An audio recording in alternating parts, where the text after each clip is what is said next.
Hey there, all you cool, epic, and awesome fans, followers, and listeners. Welcome to episode 66 of the Cool, Epic, Awesome podcast. My name is Matt, and I'll be your co-host today. And our other co-host, Joe. And for those of you who are new here, this is our second Facecam video podcast, so we're still getting used to it a little bit. I think the first one went pretty well, but I've got like a new background going on. Got my American movie poster. I gotta put something on my wall. Got a little Terrifier guy over there, so... Yeah, peep the American movie poster. Yeah, it's pretty sick. That's like it's a niche poster. We talked about that movie on here, but I don't know. It's something you won't see in everyone's bedroom, you know what I'm saying? Two men staring at you like that. Yeah. Post it up. But anyways, yeah, today's episode we're going to be discussing The Monkey, which is Oz Perkins' next film after Longlegs.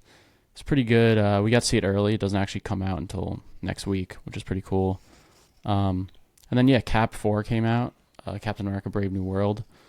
To mixed reception. We'll get to that. I think we share similar opinions on it. Yeah. And then you decided to recommend Salò. Salò, yeah. So I don't even know how we're gonna tackle that one, but we'll figure it out. It'll be an interesting discussion for sure. Yeah, but I'm gonna save my thoughts when we get to it. Yeah, but anything else you've been up to in the past 2 weeks? Nothing. Same shit. Yeah. Honestly, Same I've just shit, been different waiting day. for there hasn't been really a lot of good releases. I feel like March we have at least Mickey 17. That's at least like the most. I feel like that's probably the most prominent release we've had this year. Yeah, I would say so. This past weekend I actually went to go see the Oscar shorts. Oh yeah, cool. I forgot about that. Yeah. Yeah, I've never done that before. It was interesting. It was fun. It was just like, I don't know. You're in the IFC Center, and like, who's really going to see the Oscar shorts? You know.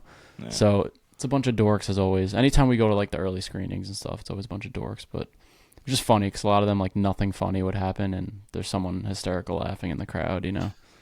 But anyways, I was in that crowd. So what was the movie we saw early? That like, I remember it was one of the first ones I saw early with you, and like the crowd laughed. Like, oh, it was, oh my god, it was a Wes Anderson movie. Oh, Asteroid City. Yes. Yeah, I forgot that, bro. Because that's like Wes Anderson plus an early screening. You're gonna get some weirdos in there.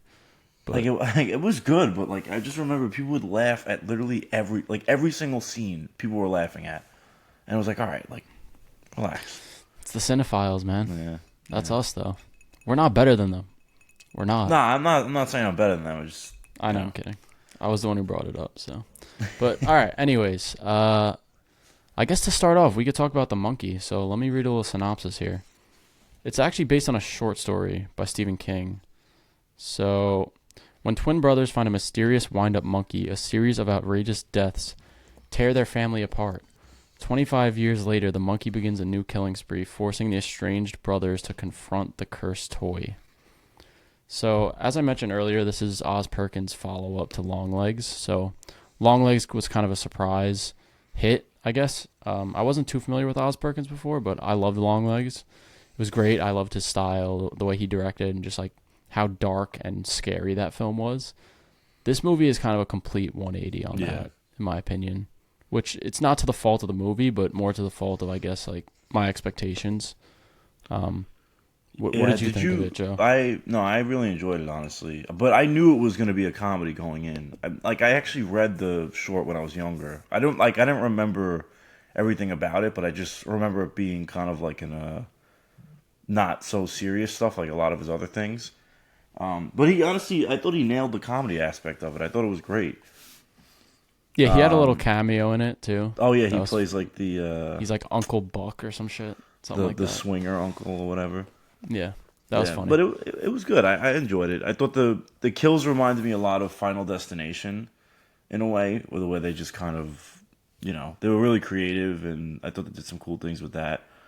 100%. I thought the same exact thing. It's like Final Destination level, where it's like one little thing will happen and it'll set off a chain reaction, and then someone's head will get exploded somehow. Yeah, I like that it was very over the top. Like, people didn't just like die. Like, people got like mutilated. Like, the woman got blown up by the shot. Like, it doesn't really make sense, but like, Yeah. you know. Yeah.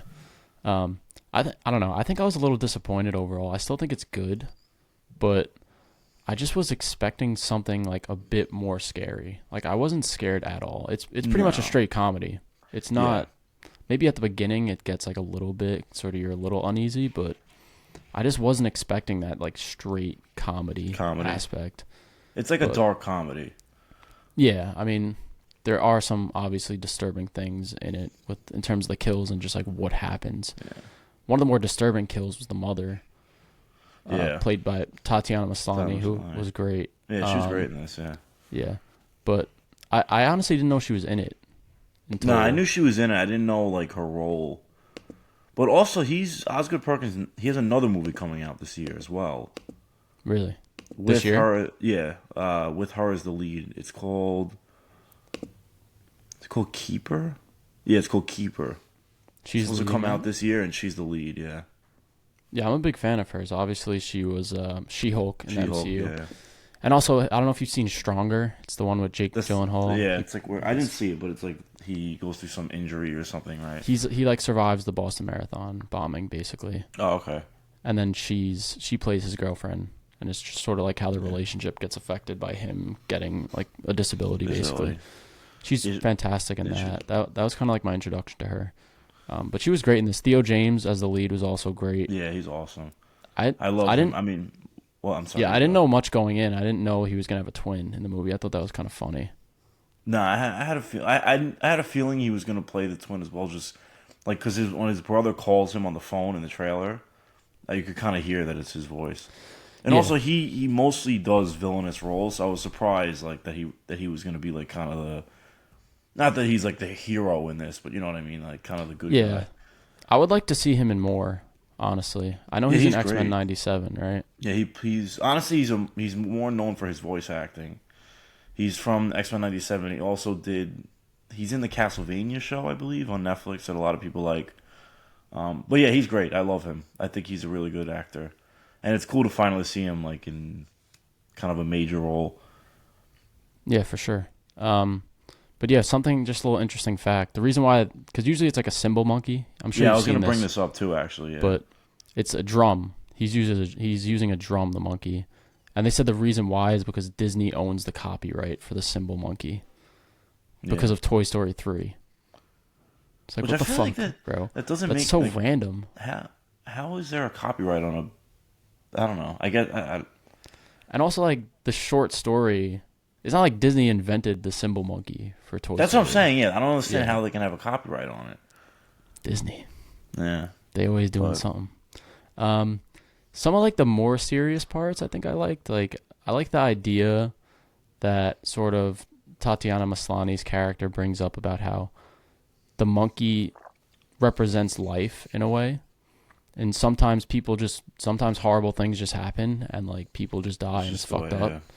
And there's this idea of like, you know, does the monkey actually do anything or is it just the weird way of how life works? I think obviously the monkey does something because, you know, people get exploded and stuff. But I like that idea and that concept. I thought that was interesting. Yeah. But yeah, since it comes from a short story, I think you can kind of tell like the plot is stretched a little bit thin. What was the runtime? It was like less than 2 hours. I don't really remember. I just know because I saw it actually. I think you saw it like the Wednesday of last week. I saw it a little bit later than you did. I got to see it the Monday, just because I'm better than you, basically. Yeah, pretty much. And I remember it was like a 9 p.m. screening, and I had to be up at 5 a.m. for work the next day, and it was in Brooklyn. Were there a lot of people when you went to your screening? Yeah, there was a lot because. There was like a live stream Q&A after with Oz Perkins, which hate to say I skipped it. Oh, you didn't get to stay? No, it was so late, dude, and I was like, I have to work tomorrow. I gotta go. So I didn't get to watch that, sadly. But yeah, it was cool. I went to the Alamo. It's weird because I love the Alamo, but when I got there, there's like a little sign. It says, "Sorry, our popcorn machine is broke, so we don't have popcorn." Really? So they had no popcorn. And like I'm usually like I usually bring snacks to a movie, like I'll bring like candy or something. But for Alamo you can't really do that. you know. Really? They're So like, they're very strict. damn. So I was like, there enough to know. yeah, I was like, fuck it, I'm buying what's it called? I was like, fuck it, I'm buying What'd you get? popcorn. But They didn't have popcorn. So I What'd you kind of get? like pressed the guy a little. I didn't like press him, but I was like, so you know when this popcorn machine's gonna be fixed or what? And he like kind of got tight. So I had to look on the menu and just like order something. I got chips and queso, and it was like a large. The food's actually good. There was dead ass like 15 chips on the plate, bro. Oh really? Yeah, it was actually a waste of money. But You gotta get like their actual food. Like they have like sandwiches and shit. That stuff's good. yeah, I just feel like I can't imagine just like wolfing down a burger like in a theater. I can, dude. How many times You are you know? at home and you eat something while you watch? Like, you know. I don't know. Especially because like there's people around you and stuff. You know, Just a like fucking- you're just gonna be munching down the burg. They wish they could have a fucking burger. Yeah. They're broke asses sitting there eating no food. One thing I liked about the Alamo is like it's called Alamo Draft House, and they have like a lot of different Beer and beers. stuff, yeah. The one in Brooklyn, especially, they have that pub in the theater. It's called like the House of Wax. Oh yeah. They I have haven't like been there in a 20 or minute. so beers on tap. It's pretty cool. I went to see the whale there.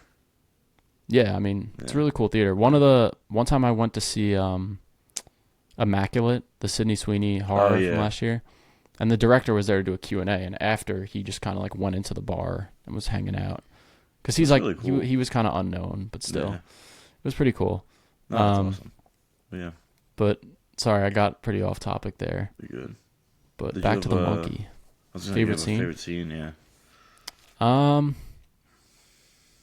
I don't know. I like the opening, the Adam Scott cameo, Yeah, that was cool. and that kill, and that. With the Besides with the that- harpoon gun. Yeah, that was cool, and his character is funny. That also kind of sets the tone for the movie because it's like so unserious. Yeah. I also liked what the fuck was the scene? Not the pool explosion. The other. With the The other. shotgun. Oh no. You know what I liked? The scene where they're sort of going through like all these weird things that have been happening through town, and it kind of shows like the montage of different deaths. All the crazy that deaths happened. and shit, yeah. One of them was like the baby carriage on fire, and one of them was someone's. I think the guy who got ran over by A stampede horde of buffaloes bulls. or whatever, yeah. yeah, and it shows like it's not even a corpse. Instead, it's just mush. Mush, yeah. Yeah. Yeah, So- honestly, the monologue seems really good. I also really like the last kill as well. With the cannonball. Yeah, that was unexpected. Or the 'Cause it's bowling kind of ball. like a gotcha type of, Mhm. you know. But yeah, I enjoyed it. I thought also the use of the monkey, like the types of shots they did with the monkey and stuff, were really cool. Like I feel like it would have been very easy to just have them like just a normal shot of the monkey just doing the thing, but they do a lot of different types of. Like there's one where like they put the camera like on the drumstick when it's Yeah. like I thought that was cool, stuff like that. Yeah, I like when some they of the- do different yeah. things like that. Some of the humorous stuff that I think did work for me was the monkey sort of like appearing in his dreams. Like remember like when it's the he's a stripper. kid, yeah, there's the monkey face on the stripper. When he's a kid and he chops up the monkey, and then he has Oh, the dream yeah. of the monkey chopping him up. Him up. So I thought that was kind of funny. That was cool. Yeah. But yeah, He favorite wrote it, Osgood character. Perkins? Yeah, I believe Osgood. Oz himself, I believe, wrote it. Oz. Let me see. But let me see. Yeah, he did. I think my favorite character was probably Hal, I guess, who's the lead. But I also really like Tatiana Maslany, who plays his mom. Her name was Lois. Lois, yeah. I really liked her character just because I like the actress. And I think she was funny, too. Just kind of like Yeah, she was funny. her, just the way she spoke, her dialogue, and how she kind of has this pessimistic look on life. Yeah. So, No, I but- agree. yeah, that's really all I got to say. I don't know if you have anything else. My favorite character probably Tatiana Maslany. Am I saying that right? I think it's Maslany. Maslany. I think so. But yeah, I knew her from She-Hulk, but like I've never really seen her do anything else. But I'm kind of a little more interested now. She was great in this. Yeah, she's a great actress. Yeah. So, all right. What? I'm curious what the movie that they're like. What's it about? So there's a couple escapes for a romantic anniversary weekend in a secluded cabin when Malcolm suddenly returns to the city. Liz, Do they know who's playing the co-lead with her or no? Rossif Sutherland. He's in Possessor, an orphan first kill. Yeah, I'm I've familiar never with seen him. it. He's not too big, but Yeah, so I guess they're the leads. all right, that'll be cool.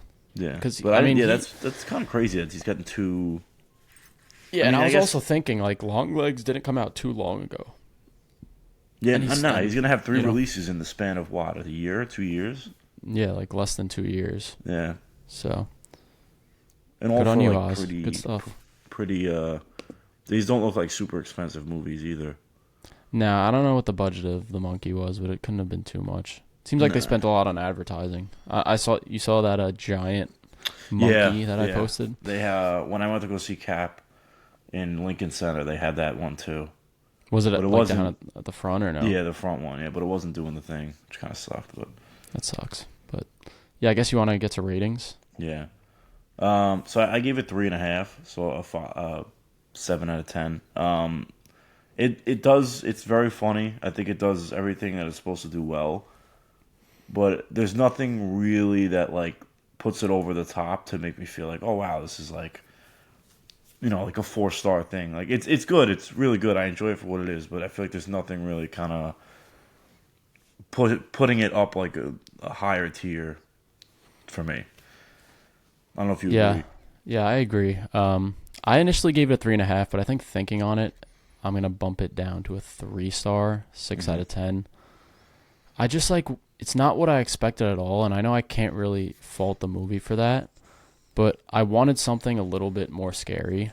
I'm all for a nice, goofy, campy time, but I think it was just too much. It was straight comedy, and with this concept, you have the opportunity to do more horror stuff and do, like make it more scary. And just the fact that they didn't do that, it made me not like it as much as I should have.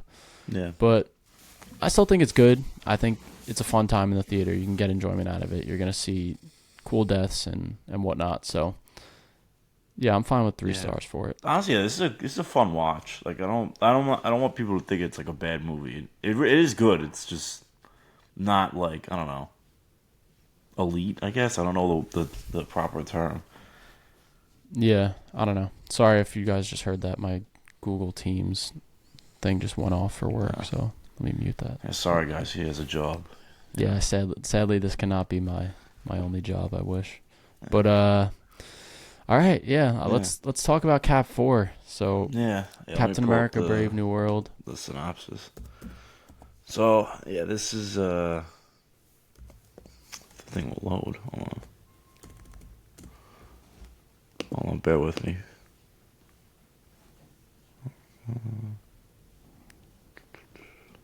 Okay. So Captain America Brave New World. The future favors the brave. It's actually pretty good. I never saw that with any of that. Why didn't they use that more in the advertising? I don't know. Anyway, They wanted to show Red Hulk. After meeting the newly elected U.S. President, Thaddeus Ross, Sam finds himself in the middle of an international incident.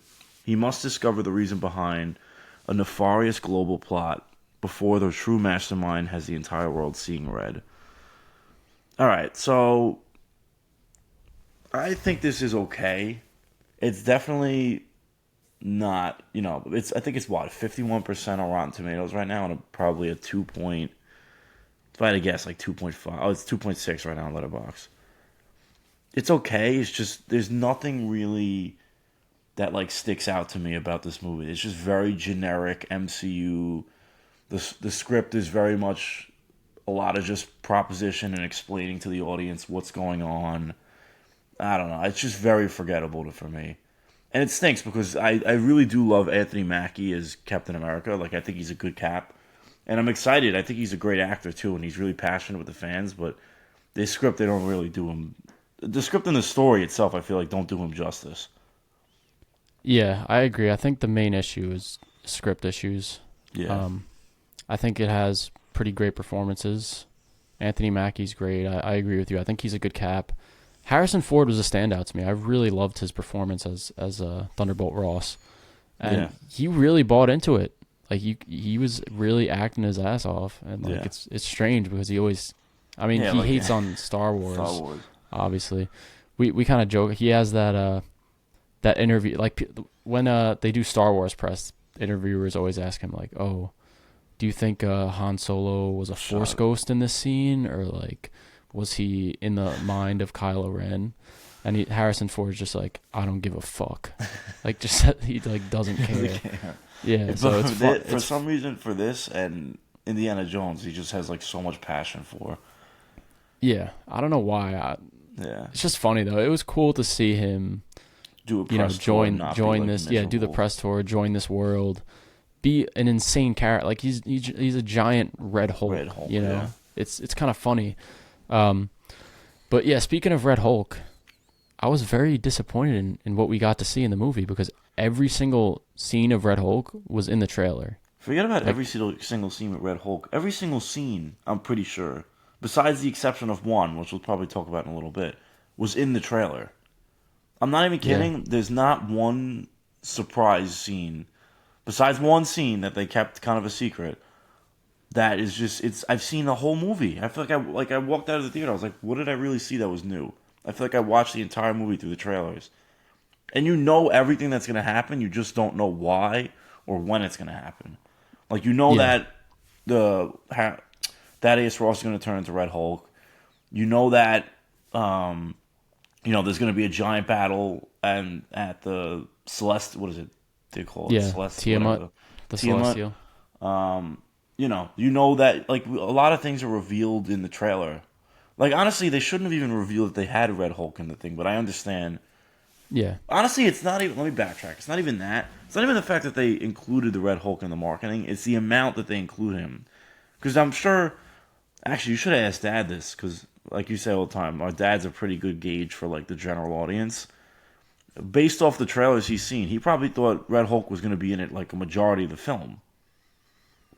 yeah. I was actually surprised because, yeah, I went to see it with our dad, and I always go to see the new Marvel movies with him, just because these started coming out in 2008, and like we were young jits, and that's like a lot of the reason why I still follow the MCU is because I've been following it for so long. I'm invested in the story. Yeah. But anyways, yeah, I still go with my dad just because he likes to watch them, and for him it doesn't take much. Like if there's some action, decent plot, like cool fight scenes, he'll enjoy the movie. He did not like this. He wasn't a fan of it. Yeah, I was talking about it. He didn't have kind words for it. Yeah. And I think a lot of it is that Red Hulk stuff, like you said. I mean, a really cool character, really cool villain. But if you show all of his scenes in the trailer, and also not even that, but there's this whole plot in the movie of like, oh, Harrison Ford or Thunderbolt Ross is taking these mysterious pills, and what are they doing? What's up with the pills? And they have to get tested to see what's in them. But like the audience knows already because we saw this in the trailer. We know he's going to become the Red Hulk. It's like, why have this mystery if we as the audience already know the answer to it? And they play it as if it's supposed to be a mystery, which is weird. And I think it just shows like the disconnect between the advertising team and the people who actually made the movie. Yeah. Because they wanted this to be like maybe not a complete mystery, but they wanted it to be somewhat of a reveal. But the people who were advertising are like, oh, let's throw Red Hulk on every poster and I think in every trailer. More that Disney knew that this movie was like because it was reshot a million times. I call them like Frankenstein movies because they just mishmash everything together. Yeah. It's just like whatever, Honestly, for how much they reshot this, it was not the worstly edited in the world. I mean, it wasn't good, but anyway, but wait, what was I even? I'm sorry, I completely lost my train of thought. You're saying it was reshot a bunch of times. Yeah, like there was. Oh, okay. So I know originally they were gonna have like a comic accurate Serpent Society with like all the kind of costumes and the bright colored hair, which I think would have been cool. But I think they pivoted and they wanted it to be like more in the vein of Winter Soldier, which it's not at all. That's the thing too. Like they want you to think that this is like some political thriller, like in the vein of Winter Soldier, but it really isn't. Like it's a disappointment in terms of the fight scenes in that movie, and also the political aspect of it. Like, what really happens? The adamantium thing appears. The U.S. beefs with Japan, but they don't even like. It's because the U.S. hires. I don't even. It's too complicated to like me to explain everything, but it just doesn't really make sense the way things happen. I don't know. Yeah, you could tell that this was butchered in the editing room, and we saw a lot of behind the scenes photos. There's a scene that it was early on in shooting. We saw Betty Ross at a funeral. We saw there was like a funeral scene filmed that was cut. There was an original design for the leader, who's also in this movie for no reason. Yeah, we didn't even talk about him. He's honestly he's honestly the main villain, I would say. Yeah. And he's not even that bad, honestly. He's not. I don't know. Like I actually liked him. Yeah. I thought he was pretty well written too. Yeah, I thought he was. I liked him, but that's another issue that I have. Yeah. I'll get to that later. But yeah. What was I saying? Oh, yeah, sorry. We're both like stroking. I don't know. I guess I'll talk about the leader. Yeah. So they tie a lot of loose ends that were left in the Incredible Hulk movie from 2008, which is like, okay, this is cool to address these things because there's a lot of like things in the MCU where they tease and they never get back to it. One of those being in the 2008 Incredible Hulk film, this character who's the leader, he gets gamma poured onto his head at the end of that movie, and his head starts to grow, which is the leader in the comics. Instead of gamma affecting his body and the fact that he would become a huge monster, it affects his brain so that he becomes really smart. So they teased that in 2008, and then they just abandoned it. And now they decide to bring it back now in a Captain America movie that's introducing a new Captain America and not include the Incredible Hulk in it. Like, the Hulk's not even in it. I don't even know if they mentioned... I think they mentioned Bruce, like, once or twice. They mentioned why is the Hulk red now? Then that was really it. There's a one-liner. They show scenes of, like, that battle in Harlem or whatever. Yeah, they do, actually. You're right, yeah. But they do... Actually, I forgot. They mentioned that a lot, too. It's just, like... I don't know. It's just a weird movie because... Yeah. You take, like, what is this movie connected to? Which films? Falcon and Winter Soldier TV show. Like, The Incredible Hulk. Incredible Hulk. Technically Endgame. Yeah, it's... Like, who wanted this story? I feel like this isn't a good first movie for the Sam Wilson Cap. No, because none of these characters are even... They've never even interacted with this iteration of Cap. Like, they're the leader and the Red Hulk are both Hulk villains. So, like... For you to make... The story has to make sense for them to fight each other. Because they're not just going to randomly come across each other. If you think about it, like... Why... Sam Wilson's like a military person. There's no reason why he should be in all these like political meetings and stuff like that. Like, it doesn't make any sense. I guess because he is Captain America. He represents... Like, I don't know. I guess he represents America. I don't know. But I see what you're saying. Because was like Steve Rogers in any of these type of...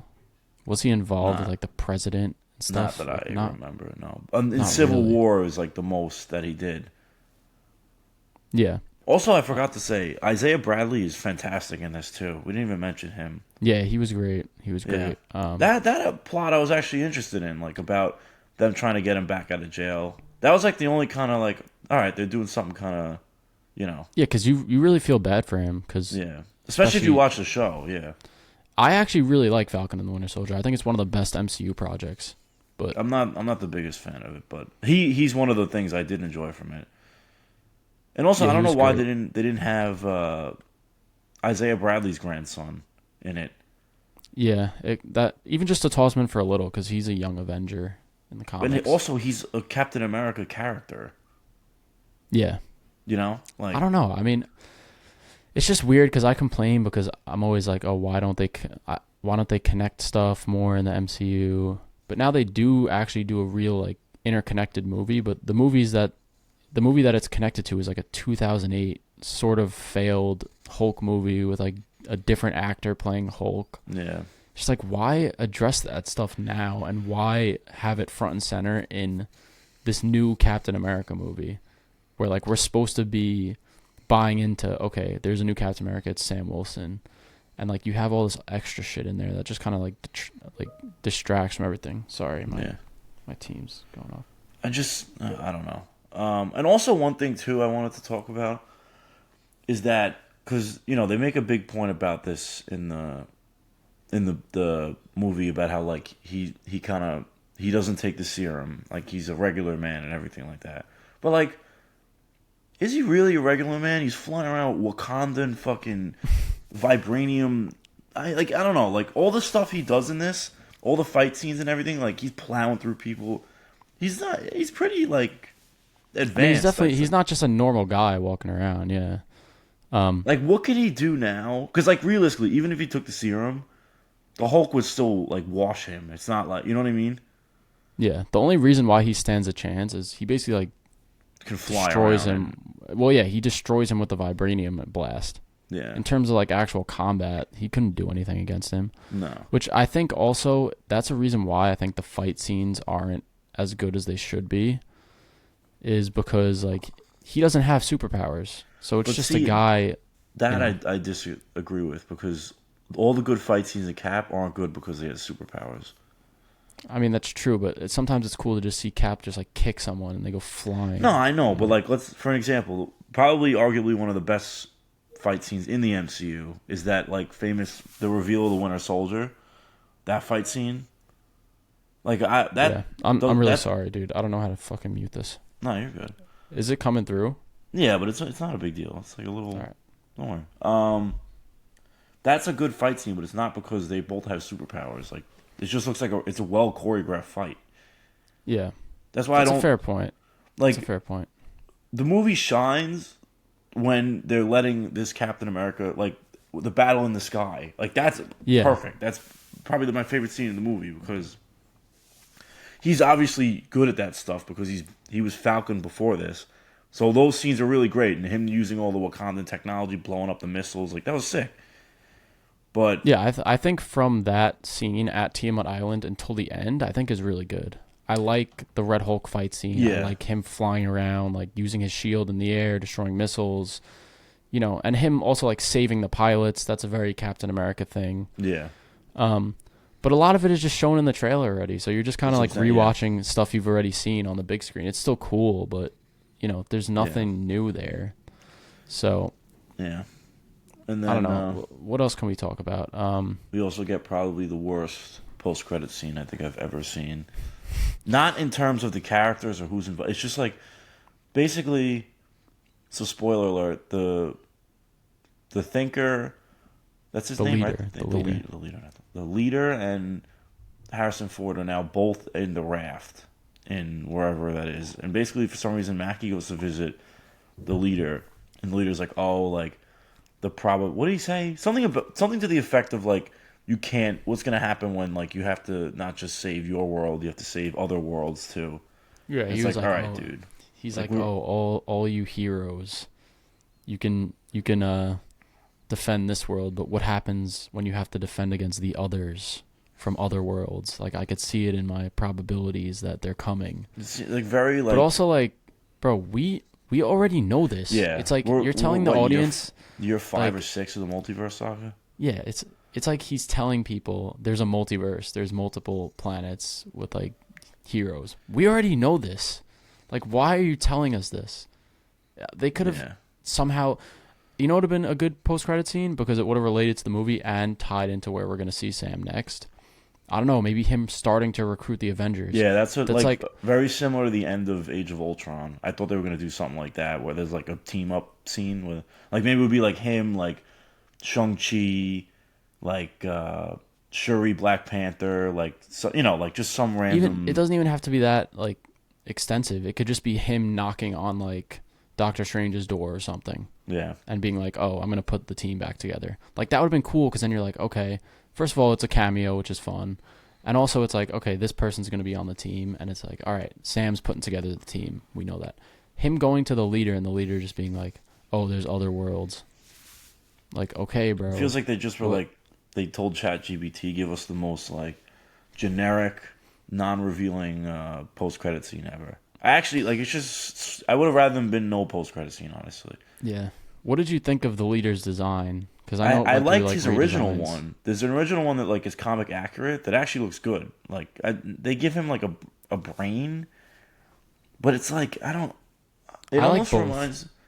I didn't really like his, and I hate the glowing eyes too. I didn't like that. It made me think he was like a fucking cat. And then like he looks, you know what he looks like actually? What? The Martians from When Mars Invades, that Oh Tim yeah, Burton movie. That's what he that's looks true. like. That's what I kept thinking of when I saw the. He looks like that guy from Invincible, Oh too. yeah, you're right. Angstrom Fuck, Levy. Is Angstrom that his Levy. name? Yeah, that Yeah, actually, yeah, that's pretty much his design in this. yeah. I kind of liked it. Like, I'm not all. I like comic accuracy, but I also like them doing their own thing. I don't. I think it was cool. I thought it was cool how it's like kind of grotesque. But I agree. I think that original design that was in concept art and stuff was better. Yeah, But if it they're just gonna goes to go like, the why did you switch it? Because there's like Funko Pops already made of that original design, yeah. which is kind of crazy. So now going forward in the MCU, because like I think this was the last production that after this they were like, all right, we need to start like like after this movie finished. I think that's when they changed all the shit with Daredevil. Like, Yeah, so this should be the last remnants of kind of the. But we'll see. I mean, I don't know what's the gonna happen. reshoots, The COVID, reshoots, COVID. This should be like writer strike, all that shit. this should be the end of it because we have Daredevil in like what 2 weeks, Yeah, like 2 or 3 weeks. and then that ends, and then like 2 weeks later, is Thunderbolt. So we'll see. I mean, I don't Yeah, it's know. disappointing. Favorite Yeah. character though? I mean, I Favorite really character? like Favorite I like Cap. I really like. I love Anthony Mackie's Cap. Like I really do. I'm excited to see what they're gonna do with him in the future. I just wish that he had better writing in this.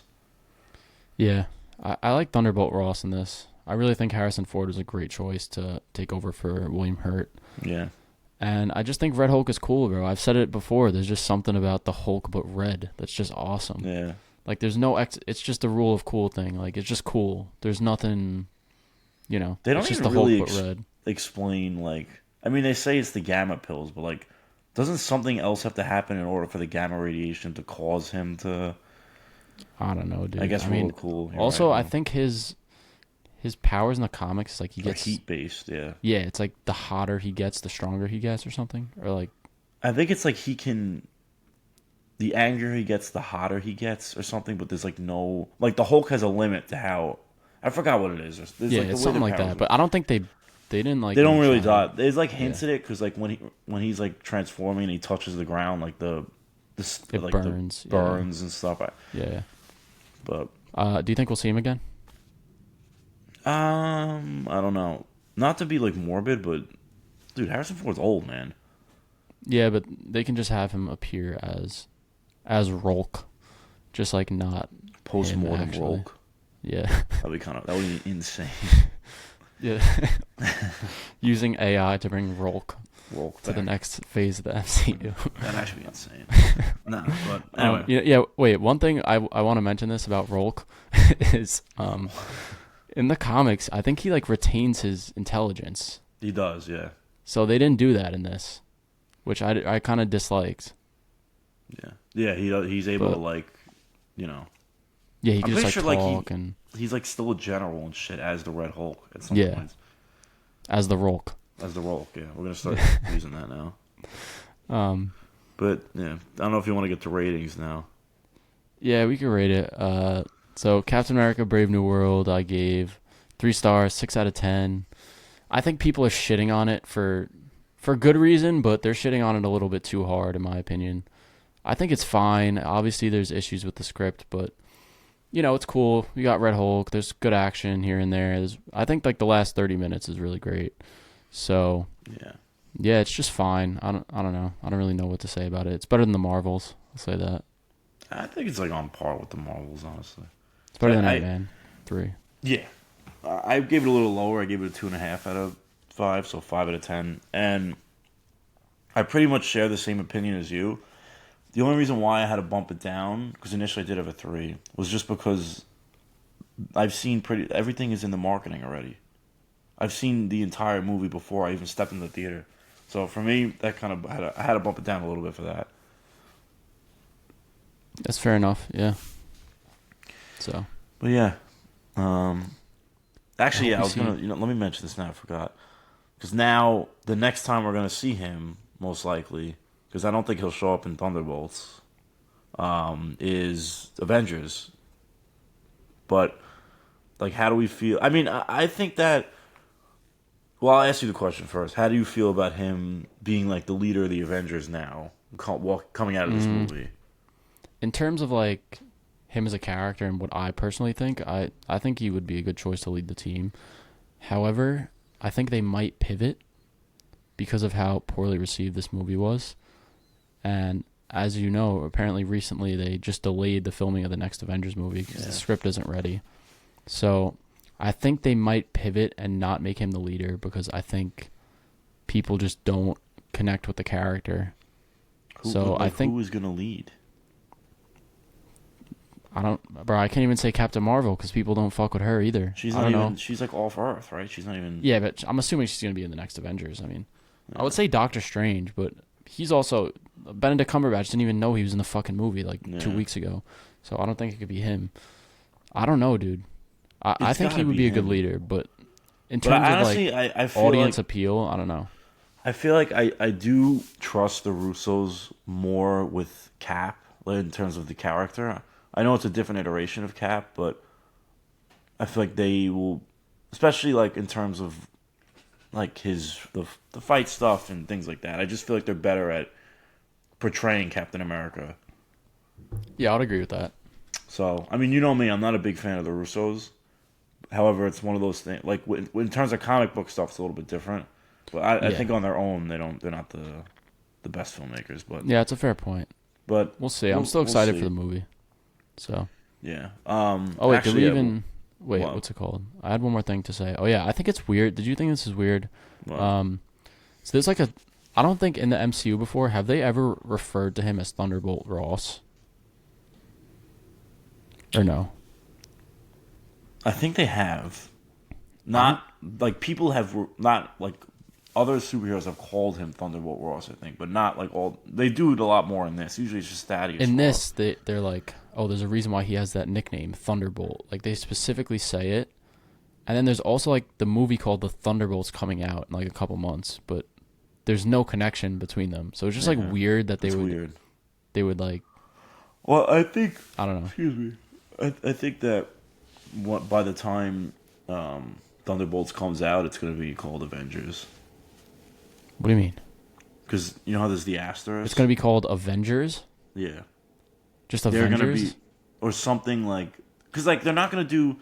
They're basically a version of the Dark Avengers. Actually, not really. They're not a version of the Dark Avengers. But... I don't think they would change the name, dude.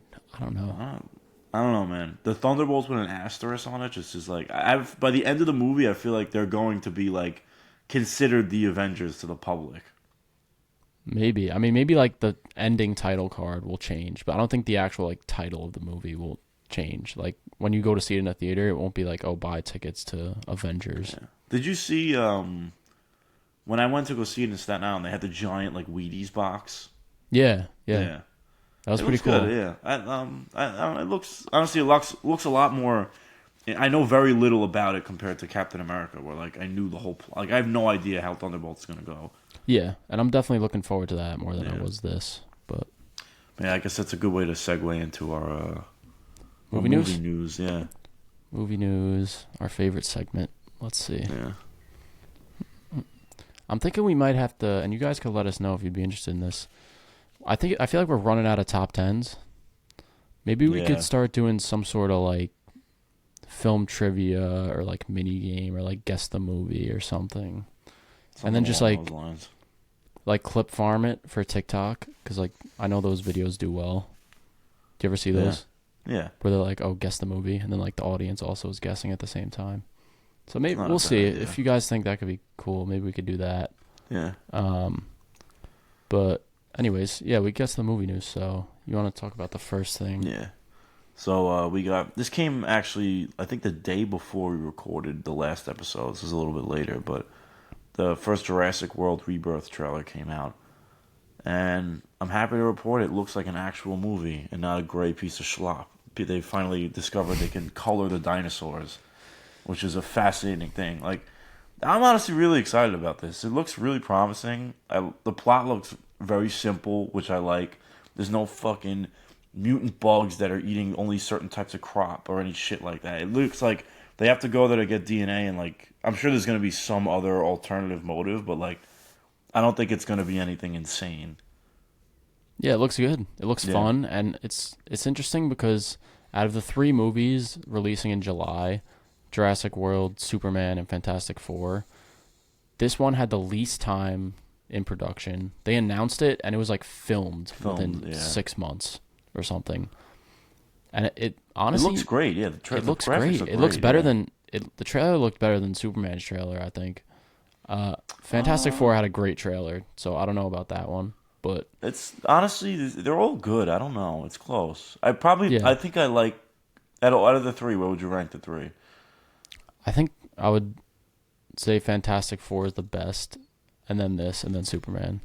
But they all look good. I'm not like I'm really excited for Superman. I'm just saying it's weird that like this one doesn't look the worst out of all, in my opinion. I think it's like, in terms of the way the movie's like shot, I think this is the best looking. I think the trailer itself is not the best, but like I'm more excited for like because we haven't had any footage of this movie, so this is like the first kind of, Yeah. I still think my favorite is the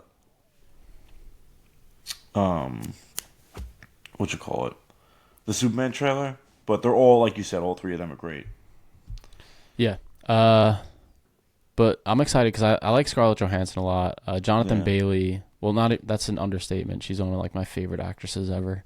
But Jonathan Bailey, he was great in Wicked. I'm excited to see him in this. I feel like he's gonna sort of be big. Yeah. Yeah, he's gonna start popping up in more stuff. Mahershala Ali looks like he's playing a fun character. Yeah. And like you mentioned, I like how it's just a simple premise. It's like, okay, we have to recover stuff from this island, and there's going to be a bunch of dinosaurs there trying to kill you. That's like a great concept. It's easy. It's easy. You just, you can't go wrong with the basics.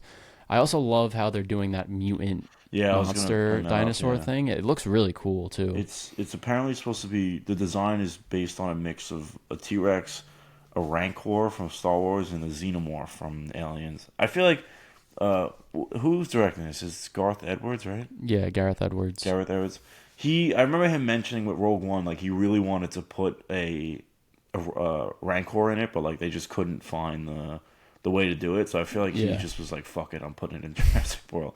I mean, because honestly, when I look at it, like from the shots you get, Rancor is like the biggest thing that stands out to me.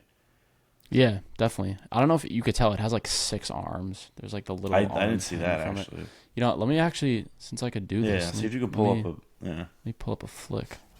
Sorry if you're listening and not watching, but hold on. What is it, like a mutant? Yeah, dinosaur? It's supposed to be like probably crossbreeding of the dinosaurs on the island created it or something. Right, I think that's way more interesting than like them genetically modifying the dinosaurs. Yeah, like they come back and like 2 species like cross mated or something. Yeah, it's interesting because I'm pretty sure that the hold on. Okay, here we go. This is like a weird picture, but let me share my screen. Let's see. Hold on a damn second. You can see this?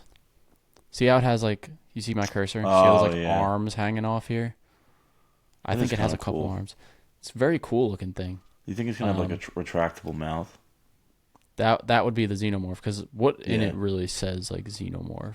Or maybe the blood will be acidic or something, or the way it, like, I don't know. I also heard that it's gonna be like very close to an R rating. Like a lot of people die. Yeah, that would be fun. Yeah, a lot of people dying. Well, in a movie like this. Well, yeah. Hopefully, it's in fun ways, like in the original when the guy's like on the toilet. Gets eaten. T-Rex. But yeah, looks exciting. I'm pretty sure like the premise of it is that this island that they're going to is like where they went to make dinosaurs to eventually bring to Jurassic Park. So it would make sense that there's like a mutant. It's kind of like their attempt at making a T-Rex gone wrong, and they just kind of left it there. That's like a cool concept to me. So no, I agree. Yeah, looks like a lot of fun. But July 2nd. So next bit of news. This is pretty big. So apparently John Lithgow, who you might know from Conclave, which came out this year, he also voiced Lord Farquaad. He's in final negotiations to play Professor Dumbledore in the HBO Harry Potter TV series. I love all these casting announcements for Harry Potter because it's like such a huge franchise, and no matter what, there's gonna be a reaction because that original movie was so well cast. Yeah. But I like this casting. I think he's a pretty solid choice. No, I agree. I think it's good casting. The only thing is actually. Doesn't he die, though, at some point? Because I'm still not finished with the Harry Potter. I know he does die at some point in the series, right? I'm not trying to spoil Harry Potter, bro. But he isn't old, you know. Why? That's the only, what are you trying to say? He's 82. So he's 82, right? Yeah, I think he's like, how old is he? Bro, what does it have to do with Dumbledore dying, though? Because, like, how long is he going to play the character for? I mean... That's a good point. I feel like they should have casted maybe like 70. Yeah. I think Mark Rylance would have been a better choice. But I know, yeah. Apparently his wife passed away His recently. wife died. And that's why he didn't want to do it. Because it was probably just a lie. You know, you have to lock in for like 7 years or whatever it may be. I also saw a rumor that you would probably know. I mean, I know who the character is. I just don't remember the name. That Cillian Murphy would be playing that like professor that's possessed by Voldemort. Oh, he's with the who has the thing in the back. Yeah, I don't know. Apparently, he's being eyed to play that character, and they said because one, it's like he's a one-off, so like he doesn't have to commit for a long time, and he's apparently a very like shy and kind of quiet professor, and then like the big reveal, obviously, is like, this is from what people say in the book. But what do you think about that casting? I think he would be a good Voldemort. I just don't know if I don't think he's gonna be loud. He's gonna. But he did Peaky Blinders too. That's why I'm like I don't. Yeah, and it's also Voldemort. Like that's one of the best villains ever. No, I know. But we'll see. I don't know. I think that's an interesting casting. I don't know. I think they're gonna do a mix between like well known and unknown, kind of. For the main leads, I think, are gonna be all like unknowns. Yeah, apparently they were cast already. Yeah. But like even if we knew who they were, it wouldn't even matter. We're not gonna. Yeah, because they're gonna be unknowns. I feel like honestly, I have no. It doesn't matter to me. I have no preference. Like I'm not a big Harry Potter fan, so they could I love HP, bro. I love Harry. I love Harry Potter. A lot of people do. It's very popular. I be sucking down the butterbeer, bro. I can't lie. Can you imagine? Most people don't even know this show exists yet. Can you imagine like when I know, just like the normies, like. Yeah. I feel like real Potterheads probably know. Yeah, like I have one friend that he only really keeps up to date with like the Jurassic Park stuff and the Harry Potter stuff. So I send him the stuff, and he sends me like things he sees too, which is interesting. But this he's actually keeping up with. Yeah, some people like don't realize how big the Harry Potter fandom is. Oh yeah, dude. It's massive. When I went to Japan, they had like. When I was there, it was like the opening week of like the Harry Potter experience or something, and apparently it was. My friend wanted to do it, but it was like so booked you couldn't even get in or something like that. They had the guy who played. Oh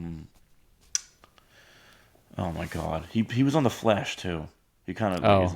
He played Draco. Tom Felton. Yeah, he was at the opening for it. Apparently, he fell off after. Yeah, after I don't know. Yeah, but yeah, I don't. You're right. I feel like people know it's popular, but they don't understand like how it's literally like a Star Wars MCU level fandom. Yeah. I don't know if I'm sure you know this, but like when they open the Harry Potter worlds in Universal in Florida, there's videos of people there on opening day and like hysterical crying when they walk in and see the world. And even if you go now, like half the fucking people are dressed in robes, like walking around waving wands around. Like, if I ever make it to the Muppet Land in Disney, that's what I'm gonna start doing. Like crying. Yeah, you can dress as Kermit. Yeah. But yeah, I guess we could quickly mention though, since you bring up the Muppets. I mean, I didn't even send it in here as news, but because I don't know if the source is accurate, but I'll pull it up really quick. Apparently, they're making a new Muppets movie, which if you guys are new to the podcast, we're big Muppet heads. We're big Muppet stands here. Yeah. So that would be very, very exciting. I have no idea where or what they would do. It says, let's see. Walt Disney Studios is reportedly developing a new movie of the Muppets, according to the Diz Insider. They're pretty reliable, I feel like. Yeah, I think they are. It says, when asked about the end of the Muppets, I cannot say much, but what I can say is there is a new movie in the works. Okay, so that's I guess Who they just would there's be, not like who's your I hope pick it's for like that director? Muppets movie from The one with um Amy Adams and yeah, it's good. They got to just do something similar to that, like the Humans and Muppets. Obviously, the Muppet movie from yeah, whatever 76, I think, maybe 79. that I was think. 79 maybe. That was great. I mean, just it's not Yeah, that difficult. Just like put them in funny situations and yeah. have like I like when comedians they do cameos and stuff. I like when they do like settings when they go to like cause I like Muppets Take Manhattan is like another one that I really like. They should do them like on a fucking make them like travel around and go to like all different countries. I feel like that would be funny. Yeah. No, I was just about to make a inappropriate joke, but I'll hold off on that one. maybe not on the Muppet segment, but Yeah. actually, you know what? Muppet. What was the original name of the show? It was like Muppets Sex and Violence. Sex and Violence. Yeah. Yeah. But all right. Yeah. So I would be we're excited anything for the Muppets. anything Muppets related. I'm locked in already. So Yeah. You should wear your Kermit shirt. I know. Yeah. One thing about the face cam episodes is now we can like wear shit. Where So I got I got my Carrie shirt on. I'm wearing a Queen shirt I bought in Japan, but It's pretty fire. yeah. Got my Knicks hat. Pretty No awesome hats for looking. me. All right, what's the next bit of news? Let's but- see. Wow, I can't talk about something else for a damn second. Nah, I'm just looking at the, Nah, continue what you're talking about. I gotta pull it up. That's it. That's all I gotta say anyway, bro. All right, so then. Don't worry. All right. Anyway, the next bit of news is about the Clayface movie. It's being described as a Hollywood horror story that follows a B-movie actor that injects himself with a substance that keeps himself relevant. With a what? Yeah, a substance. Honestly, though, this is pretty accurate to how he gets his powers in the animated show. And they've mentioned they're going to be following like that as his origin. I'm kind of excited, and they also said J.A. Bayona. Yeah, I think Bayona maybe. Bayona is being eyed to direct, and Jeff Wadlow was reportedly never in the mix. I don't Yeah, really 'cause know either of those people, but Jeff Wadlow, he's I don't know. I don't want to say a hack, but he's Yeah. like he hasn't put out any good films. I'll keep it at that. well, so he's not in the mix apparently. Yeah, so I think basically some rumors came out that he was in the mix, and then they pretty much quickly shut them down. Society of the Snow I haven't seen, but I've heard great things, and it was Oscar nominated. I know it got a bunch of attention, so we'll see. I don't know if that guy's like necessarily a horror director. I feel like I would enjoy a horror director. Horror, for yeah. this. I was gonna say I preferably want someone like with a little bit of body horror experience. Yeah, but We'll see. you know, I mean, I like that. That description seems pretty interesting, and Yeah. it's pretty much not. I mean, we kind of had it confirmed, but they're gonna do like the monstrous Clayface. It's not gonna be it's this actor that wears different people's faces, because that's like a different. a different know. iteration of it. But I guess we already knew that. I guess. So, Flanagan. I also saw that Flanagan did want to direct, but he can't due to previous fulfillments with. I think he's doing a Carrie series for Amazon, and also he's doing the next Exorcist. The Exorcist. Yeah, that's the one. I don't think that's why he can't direct. It's because he's working on that. Yeah. I hope it's good. Yeah, I do too. I mean, I don't doubt Mike Flanagan. I'm sure this will be good. They also said it's going to be made for $40 million, and it's eyeing either shooting in Vancouver, New Jersey, or somewhere, I don't know, in North America. Yeah, they got to make more low budget superhero films. 'Cause Yeah. something with 'Cause DC this is on like- it, this it's is gonna pretty- easily make its budget back. Like it's Yeah. not 40 I was mil. going to say 40 million, yeah. Yeah. It's probably going to make its budget back. Yeah, like, this is what I mean with DC. Like, I understand it's not the most popular character in the world, but it is a character that, like, definitely has been wanted in live action for a very long time. And there's talented people involved, so it's more like, I'm willing to, like, see what's going to happen. And, like, the biggest thing with DC, I feel like, is they have very talented people attached to a lot of the things so far. Again, Yeah. that doesn't always mean it'll transition well, but, Also, wait, did you see there was another rumor? I mean, talk all over. No, go ahead. Apparently, Mickey Madison is being eyed for a role in, what the hell's the name of it? I didn't see that. Oh my god, the Guadagnino one. Sergeant Rock. Yeah. Interesting. She might just play like a random character. Yeah, I don't know who she would play. Maybe like I'm interested to see who gets cast in that, because a lot of people want to work with Luca. Yeah, and they know So, DC is like a big kind of outlet for exposure and stuff like that. yeah.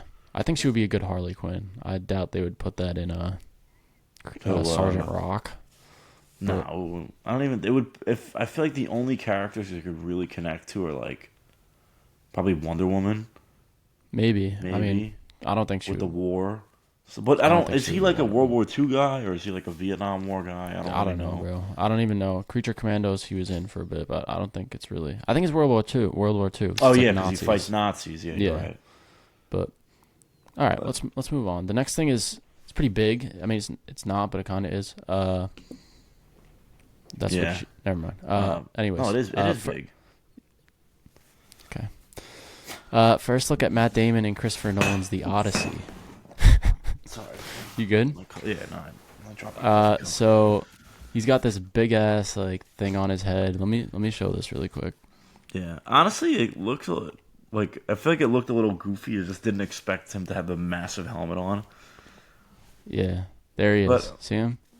Yeah, It's confirmed that he's playing Odysseus, yeah, if that's how you say it. Which I guess it was up in the air whether it was Tom Holland or him, yeah. but I guess it's confirmed because they were like kind of the first to cast in it. Yeah.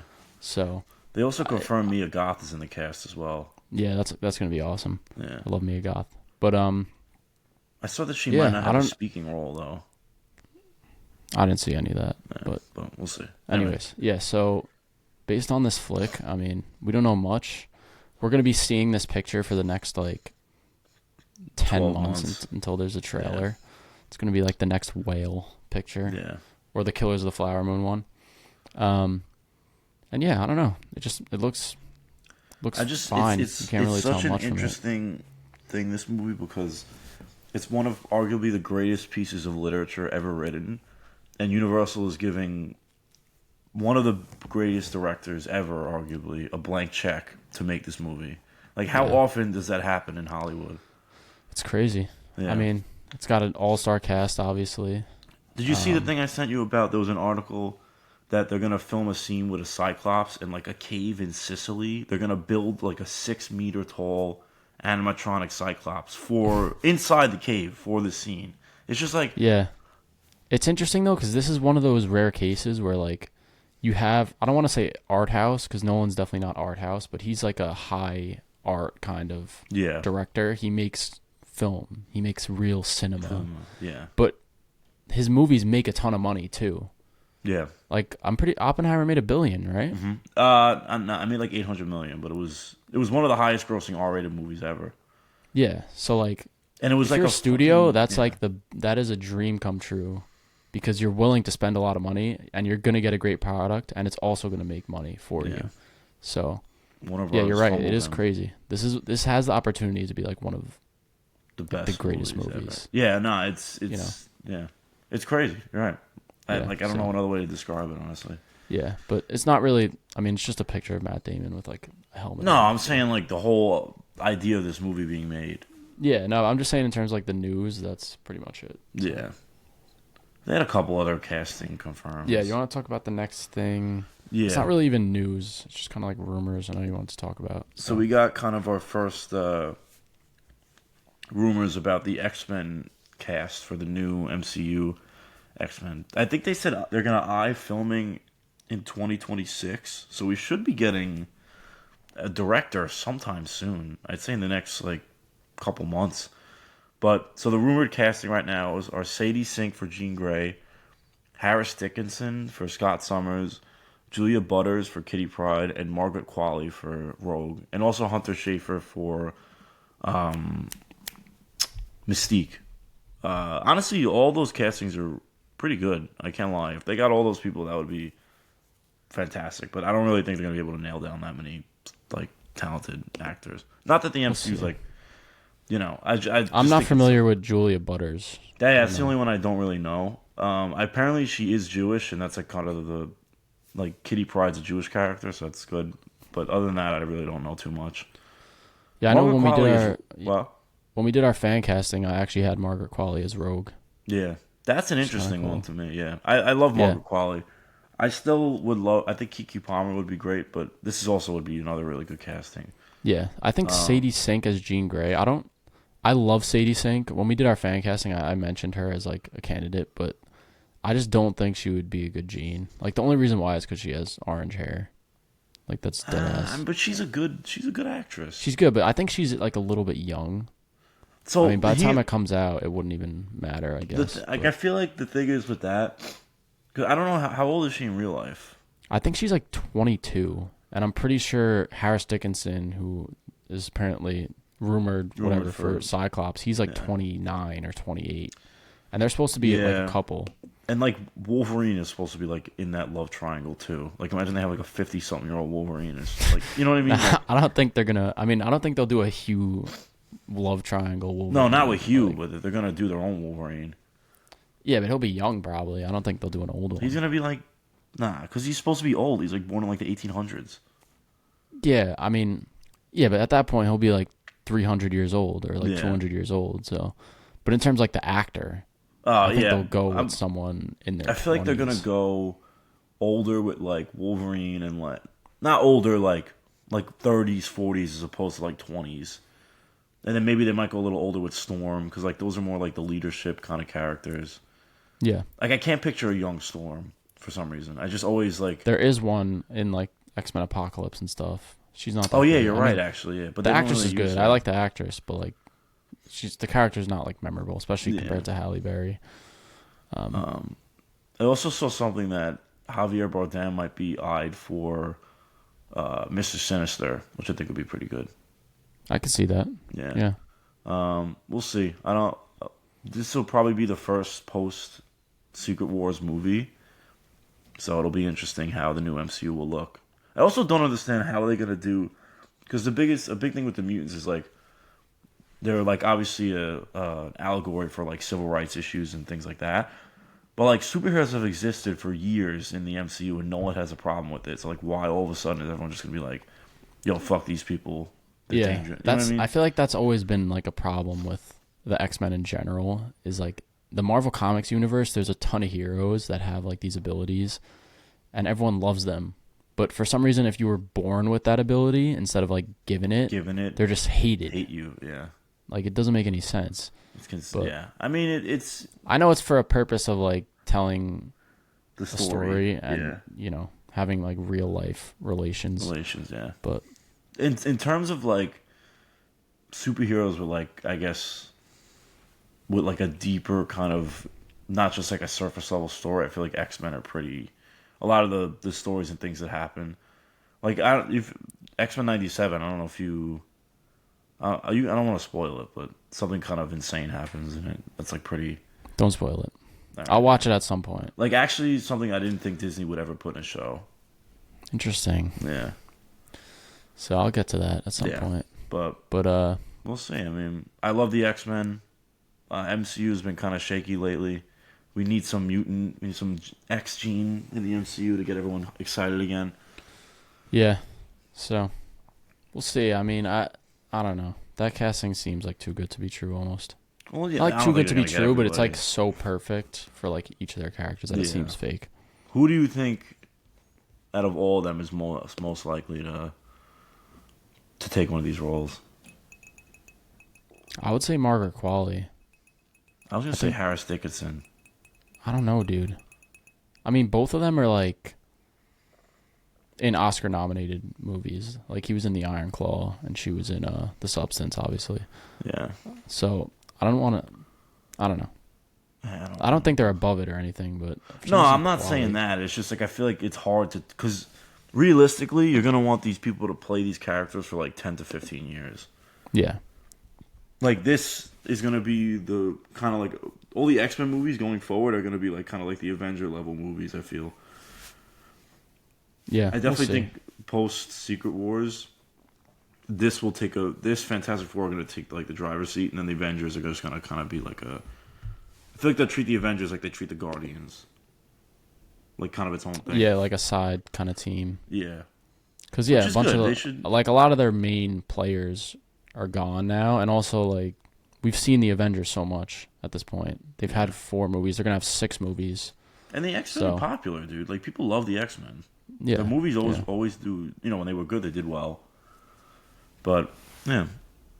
I think that's pretty much it for our movie news. Yeah, I think I'm ready to move on here. We got a pretty exciting list to talk about. Yeah. So we have our top 10 most anticipated movies of 2020. Hold on, 2025's top 10 most anticipated films. I posted my list on Twitter a while ago, so anyone who follows my film Twitter account and is also listening to this, you've already got spoiled. But yeah, I think maybe we'll just do 10 through 6 each, and then we'll kind of get. Do you have any like what you call it? I can't think. Honorable ones mentions? that didn't make the not off the top of my head, honestly, just because like it's not that great of a year this year. But I had like 2 I wanted to mention. All right, just mention them first, and then. I didn't put Jurassic World in my list. Yeah, neither did I. Yeah, that and honestly, I think that's it, dude. Damn. Yeah, it's rough year. Rough year. All right, so all right. Let me. You want to go first? Yeah, I'll go first. Okay, so do just 10 to 6. 10 to 6. Yeah, go ahead. So at number 10, I have Wicked for Good. Number 9, I have Avatar 3. 8 is Begonia. I'm definitely butchering it. 7 is Thunderbolts, and 6 is Fantastic Four. That's solid. There's nothing surprising on there for me, honestly. Yeah. Besides maybe Thunderbolts, that wasn't on mine. But all right, it's pretty weak, dude. I trust me. I'm not, This year kind of sucks. Anyways, so number 10, I actually have Five Nights at Freddy's 2. Fuck, that was the one I was gonna mention. Fuck, yeah. Bro. I knew I was missing one. Bro, I had to toss it on here. Like it's jokes, obviously, but no, I'm actually excited. I'm ready, forgot bro. about that. Yeah, I'm ready for Freddy. You know what I'm saying? Yeah. But it's just I don't know. It's just a meme. They're fun. They're mad fun. It's fun. Yeah, I mean Matt Lillard's in them. Yeah. Well, them. It's only one, but still. Well, yeah. Anyways, number 9, I actually have from my arch nemesis, The Smashing Machine, starring Dwayne The Rock Johnson. Because it's going to be my last chance that I give him, basically. This is his Oscar run, apparently. Yeah. 8, I have Clara and the Sun, directed by Taika Waititi, and starring Jenna Ortega and Amy Adams. So, really one of my favorite directors, and Jenna Ortega is a great actress, and I love Amy Adams. So, 7, Fantastic Four. 6, I have Avatar: Fire and Ash. I was surprised by how much I loved the last Avatar, so I'm really looking forward to this one. Yeah. So, all right. What's your 5? For 5, I actually had Superman. This doesn't really need an explanation.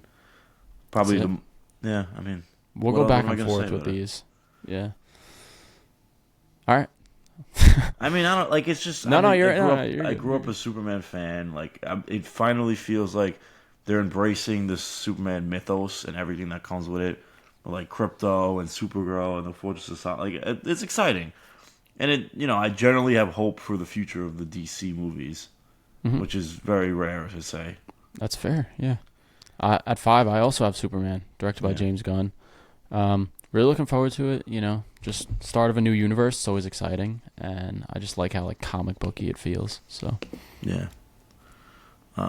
Number 4, I actually had Marty Supreme, directed by Josh Safdie. He also did Uncut Gems and Good Times, and it's about I know it's about a ping pong player, but it's not 100% accurate to the story. Someone told me it's similar to the way Wolf of Wall Street is, where it's told it's like a biopic, but it's not 100% accurate. It's exaggerated or whatever. Yeah.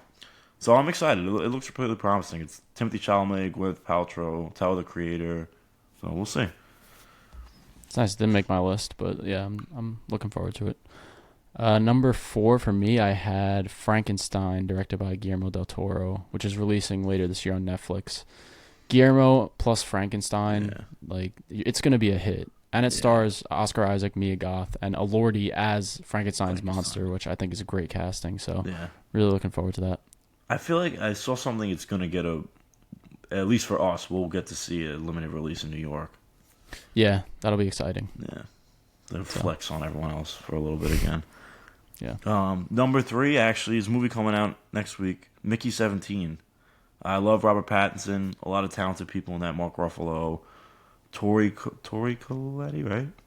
Tony Collette. Close. I always butcher the director's name. Bong Joon-ho. Bong Joon-ho. So looks exciting. Also, apparently, in the book, I didn't realize this. It's called Mickey 7 because there's 7 things, and this is Mickey 17. They asked him why, and he said because if you're good at your job, you'd be dying a lot more. I was like, okay, I guess that's true. Yeah. So, yeah, but I'm excited for it. It should be good. Yeah, it should be fun. It's not coming out next week though. I'm sorry. I hope you know. 2 weeks, 3 weeks. It's like March 7th. 2 weeks. I just had to correct you, bro. I'm sorry. It's all right. But all right, number 3, you mentioned it, Begonia, directed by Yorgos. It's Yorgos and Emma Stone reuniting, plus Jesse Plemons, and it's something to do with like an alien invasion. Yeah. Where they interrogate some businessman or something. So I don't know. It's just like the talent involved and elements of the story that I know have me really excited. I know it's based off a. It's like a Korean film, but they're doing a remake. No, I think Korean book. No, I think it's a movie. It's called Save the is? Green Planet. Yeah. Oh, I didn't know that. I think it's called Save the Green Planet. Look that up. Let's see. Yeah, Save the Green Planet from 2003. Huh. Interesting. So, number 2, what you got? Number 2, actually I have After the Hunt, directed by Luca Guadagnino. And it stars Andrew Garfield, Ayo Edebari, and I believe Julia Gardner. I forgot. But it's essentially about a professor that has something shocking revealed about him. But it's Luca, and it's 3 talented actors and actresses, so it should be exciting. Yeah, that's a good one. That one didn't make my list. I think that one actually just got a release date recently. I think it's coming out in October, I saw. Yeah. So, all right, number 2 for me, I have Michael, the Michael Jackson biopic. I'm a huge Michael Jackson head. I love Michael Jackson's music. Obviously, very questionable things that he's done, which, are unforgivable. But I think the story of his life is something that will be very interesting to see in film format. Just like, what he went through as a kid and how he was pressured by his father, and like just seeing his fame too, how big of a level he got to. And I really like what they did, because who do you cast as Michael Jackson? It's so difficult, but they cast his nephew, which I think is perfect. And yeah, we'll see. Apparently they're not really going to go too much into the allegations, but something came out recently that they had state, right?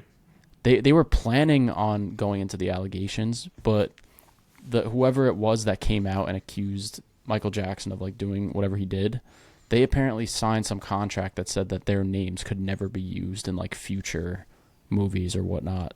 So they had to reshoot the entire ending, or the entire third act. I saw that too, but I don't know if that was fake. I don't know. That they reshot the entire ending, not the contract part. Could be fake. I mean, they could have just like changed the name of the people, but I guess that would not be accurate. But yeah, I'm really excited. And it also, what's his face? Coleman Domingo plays his dad too, right? Yeah. And he's a great actor. Yeah, Miles Teller's in it also. I forget who he's playing, but it should be good. Who's directing? Antoine Fuqua, I think, who did Training Day, The Guilty, The Equalizer, Southpaw. Not anything insane, but. Before I get to my number 1, there was actually a couple that I did. I know I keep saying that I mentioned stuff, but Eddington by Ari Aster is also coming. Oh, I don't know if it's directed or produced by him. There's another one that really directed by him. Directed, and also The Bride, which is Maggie Gyllenhaal's Bride of Frankenstein movie with Christian Bale, and I think Jake Gyllenhaal's playing Van Helsing. I'm like pretty sure. That's pretty cool. I know Jessie Buckley's in it. Yeah, she's playing the bride. Yeah, but we'll see. Yeah, those are But anyway, my number 1 is Guillermo del Toro's Frankenstein. Again, it's Matt, you mentioned it. Guillermo in a gothic horror. It's just like a perfect recipe. And I'm just to see I'm really interested in Elordi's Frankenstein, just because normally he plays like the pretty boy or kind of like the jock or like that type of thing. Yeah. He's just supposed to be like some monstrous creature. So I'm really interested to see. Obviously, Andrew Garfield would. He's got the frame for it. He's got the frame for it for sure. The kind of like stocky, lengthy. Yeah. So we'll see. Good pick. Yeah, Number 1 for me though is Alpha, directed by Julia Ducournau. Is that 100% coming out this year? I think it is, bro. If it's not, I'll have to redo my entire list. But I'll just read the synopsis because I don't think anyone's even familiar with this. But in the late 1980s, a teenager starts getting rejected by her classmates because of a rumor spreading that she's been infected by a new disease. There are rumors that this is a werewolf movie, which I think would be interesting. But just based off Ducournau's last 2 films, which were Titan and Raw, Raw is one of the best. Raw is one of my favorite movies ever made, and like Titan is one of the best horror movies I think of the last 20 years. So I'm really excited to see her next project, and she has a bit more attention around her now, and I think probably had a bit of a bigger budget with this. So just the way that she does body horror is just incredible, and what's the name? Julia Ducournau. It's like D-U-C. D-U-C-O-R. Yeah. I think it said that it's going to premiere at Cannes. Neon purchased the rights. Yeah. Neon's been putting some bangers out recently. Yeah, I was just going to say, dude. For horror. Yeah, they did The Monkey, actually. Yeah, Long Legs. But it doesn't say anything. Did they do about The Substance date, or no? No, that was dude, you're movie. frozen on my screen. Oh, no, you're back. Really? Okay. Movie, yeah. Yeah, it doesn't say release date. Are you, I don't know if it's my Wi-Fi or yours, Joe, but you're going in and out, dude. Yeah? Hold on, maybe. Can you hear me? Some tabs or something. Yeah, I can hear you. All right. I'm trying to figure out when this movie is. It might just be on my end. I want to figure out when this movie's coming out. Because honestly, that might have laid himself. It might have to. Honestly, I probably would have made my list if it is. Have you seen Titan? No, I've only seen Raw.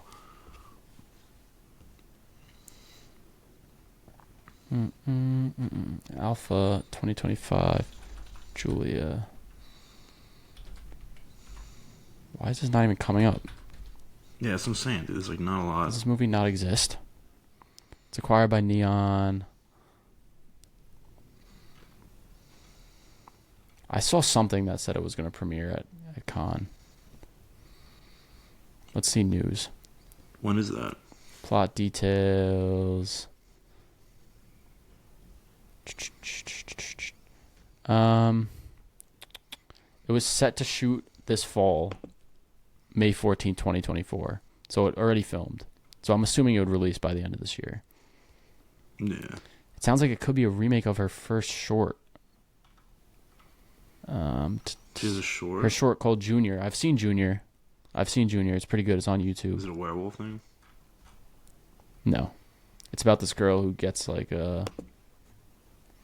some type of, I guess she gets some type of disease and like her classmates sort of alienate her. So yeah, maybe it's a remake of that. Gender bending alpha picked up by, what is it, gender bending? I don't know. All right. Alpha Well, it says we can move on. Production on the film will start next fall. But is that fall 2025? I think it was fall 2024 because the article I just had up. Because the article came out in 2024, but it's saying we'll film next fall. Yeah, so it was probably like October. It probably like filmed already. No, wouldn't it be this fall then? Because it's in 2024. What? All right, we're spending too much time on this, or whatever. But I'm very excited for it. I don't know why. Because I've been trying to figure out when this movie's coming out, but I just have not been able to. There's been no. I feel like it's just gonna randomly just get a release drop date one day. Yeah, probably. Yeah, but yeah. All right, that was a good list, fun list. Yeah. Let us know down in the comments which films you guys are looking forward to. Yeah.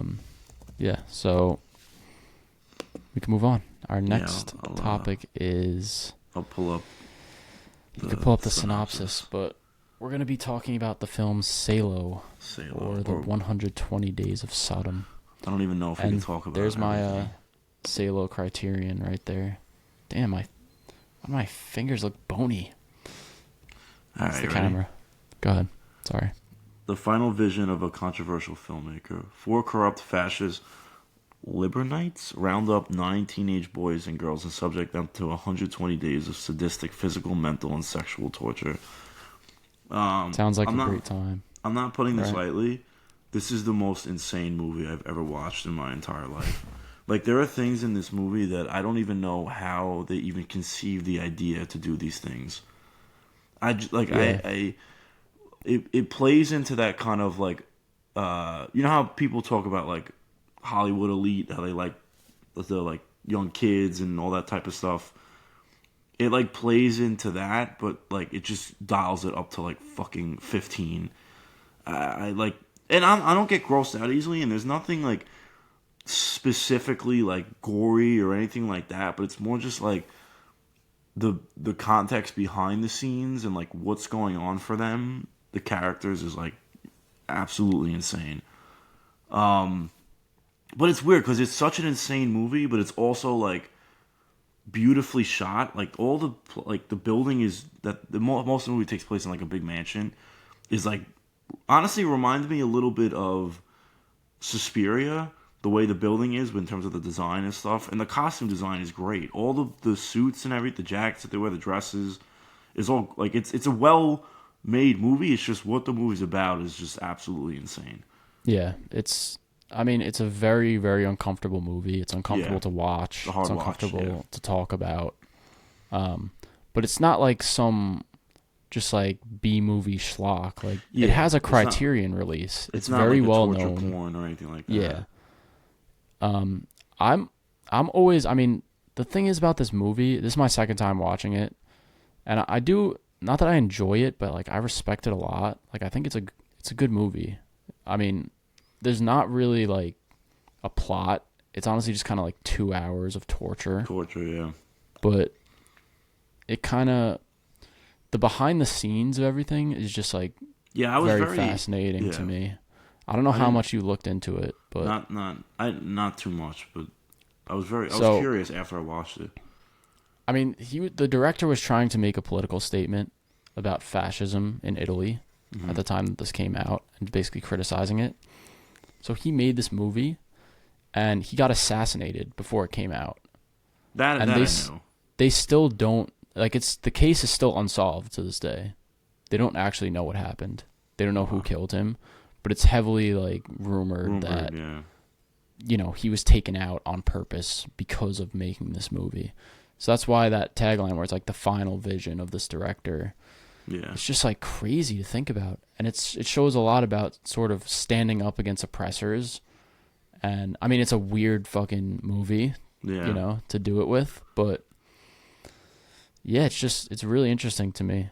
Yeah, honestly, it's one of the most uncomfortable I felt watching a movie in a long time.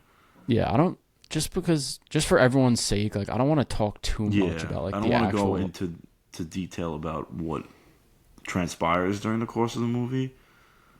Just because even like I knew there was going to be crazy stuff going in, but like the lengths that they go, I just did not expect them. Like it's not even a thought. Like I don't like. It's so hard to talk about this. Like the stuff that occurs and some of the things that they make the characters do is like when you think of torture or torture porn and things like that, like it's not even something that would come to my head. If that makes sense. Yeah, definitely. They go above and beyond. Yeah.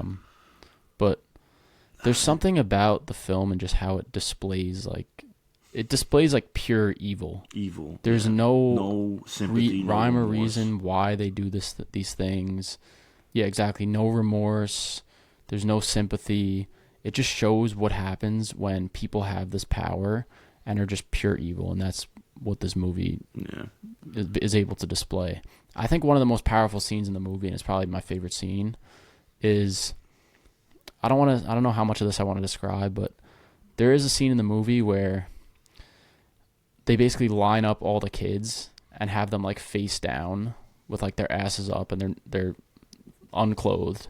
And one of the weird guys who like has them captured basically chooses based on looking at that which one is the best, and they win a prize.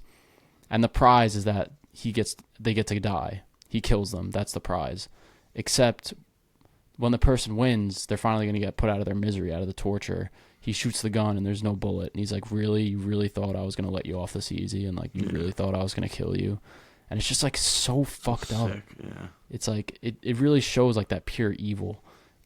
The movie just made me so uncomfortable, but that's why it's hard to talk about, dude. You know, there's like not really any, I feel like there are some attempts at humor in the movie, but between the kind of elites, I guess.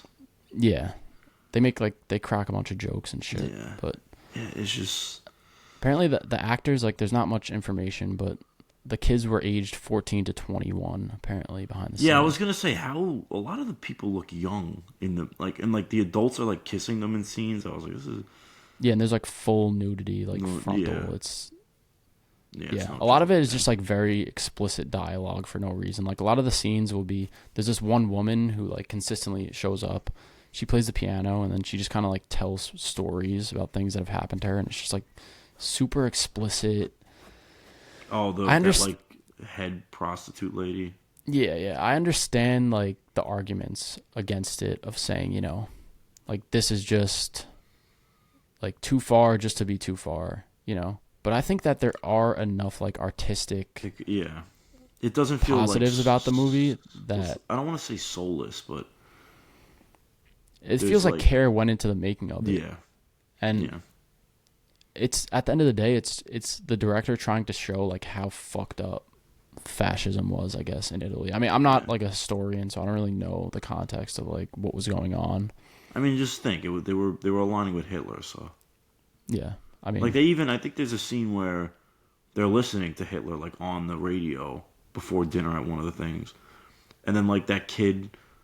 Remember they find the kid having like who's like hooking up with like the black nanny, not nanny, the what is she, like a maid or something? Yeah. And he does like the salute before they kill him. Yeah. So I guess, I mean, it was him trying to say like this is what's happening in our country, like this is how fucked up like society is. How like I feel like the things that happen in it like are so insane that it like some of it can't be made up. Like this had to be people heard that, like, I don't know. Yeah. There's one scene, I'll just bring it up, like they just like the whole, it's like multiple scenes, like the eating feces. Yeah, they make the characters eat literal shit, and apparently the director said that the eating shit scene was a metaphor for consumer capitalism and the rise in junk food culture. I mean, I guess like there's other ways you could. I don't know what film school you got to go to pick that out of that, but sure. Yeah. I thought it was just more like they had a weird kink. No, it's supposed to be like a very politically driven film, and this director had a vision, and he had something I'm not doubting that. There's definitely some things I can see that from, but not the eating feces part. Yeah, and it's like multiple times. One scene is really bad, where like the guy forces a girl to eat his feces. Yeah, it's fucking. It's insane. Yeah. It's nasty. This is one of those movies that's infamous. It's known for like its content and being one of the most disturbing films ever. Yeah. And there's something about that type of film that is intriguing to me, because it's like you're interested. Like, how far are they gonna go? What are they gonna show? And honestly, bro, when there's a scene, you know, when they wheel out like a big thing of tray. Yeah. I thought it was gonna be like a human body in there. Because I didn't know. I was like, how are they going to get this any further? Yeah, but somehow I was even more surprised. What did you think about the ending? Where it's just kind of like... They kill those people. What is it? They just kill those guys? Yeah, it's like the end of the torture, the end of the 120 days. And then... They pop the guy's eye out. Yeah, I thought some of those effects were pretty cool. Like cutting the guy's tongue out and they like the eyeball. Scalp the girl's head. Yeah, the scalping. Looked pretty good. Yeah. It was just like very sick and like disgusting. It like There's a movie, not that it's similar, but there's a movie about the events of the rape of Nanking, which I don't know if you know about that, but if you do, don't look it I'm up. not familiar. It's just a horrible event in human history, where they have kind of like rape, torture-esque scenes that are kind of similar in this aspect, where like there's just hopelessness, like there's nothing they can do. But it's also based off like historical events, like this was. It was kind of interesting. I mean, in some of the research I was doing on the film, they said that surprisingly, like the actors that worked on set said that like it was a very cheery mood behind the scenes. Like at the end of the day, it is just a movie. It is a movie, you know. So like apparently, you know, like the shit that they were eating was actually just chocolate, like and yeah, I mean, I figured it's just like, well, obviously they're not gonna eat real shit, but I'm just saying like when you put it in that context of like, it is just a movie, and apparently they were having fun behind the scenes. You know, it makes it a little bit easier to talk about. Like this isn't real stuff life, that was. But what happening. makes it scary is that stuff like this probably did happen in real life. Yeah, I would say so. Yeah, definitely, probably worse, bro. Probably fucking worse than this. Yeah, honestly, probably worse. Would you say this is the most disturbing film you've ever watched? Maybe. I don't know. What's up? I've seen yeah, Antichrist. I know is another. Well, Antichrist isn't. I think this is probably worse. I feel like it's Antichrist is that one scene, and then there's probably the most disturbing film I've seen is probably a Serbian film. I don't know if you've heard of that one. I've heard of it. Is that? I think I know. I don't want to. I'm not going to talk about it. It has something to do with a baby, right? Yeah. Okay, and I've also seen this movie called August Underground, which is, it's like a VHS cam kind of like kidnapping and torturing people. That was pretty fucked up. But that's like, that is kind of like what people think this movie is. That is like just torture porn, and like, yeah, it's just, you know, there's no artistic merit. This movie has a ton of artistic merit, in my opinion.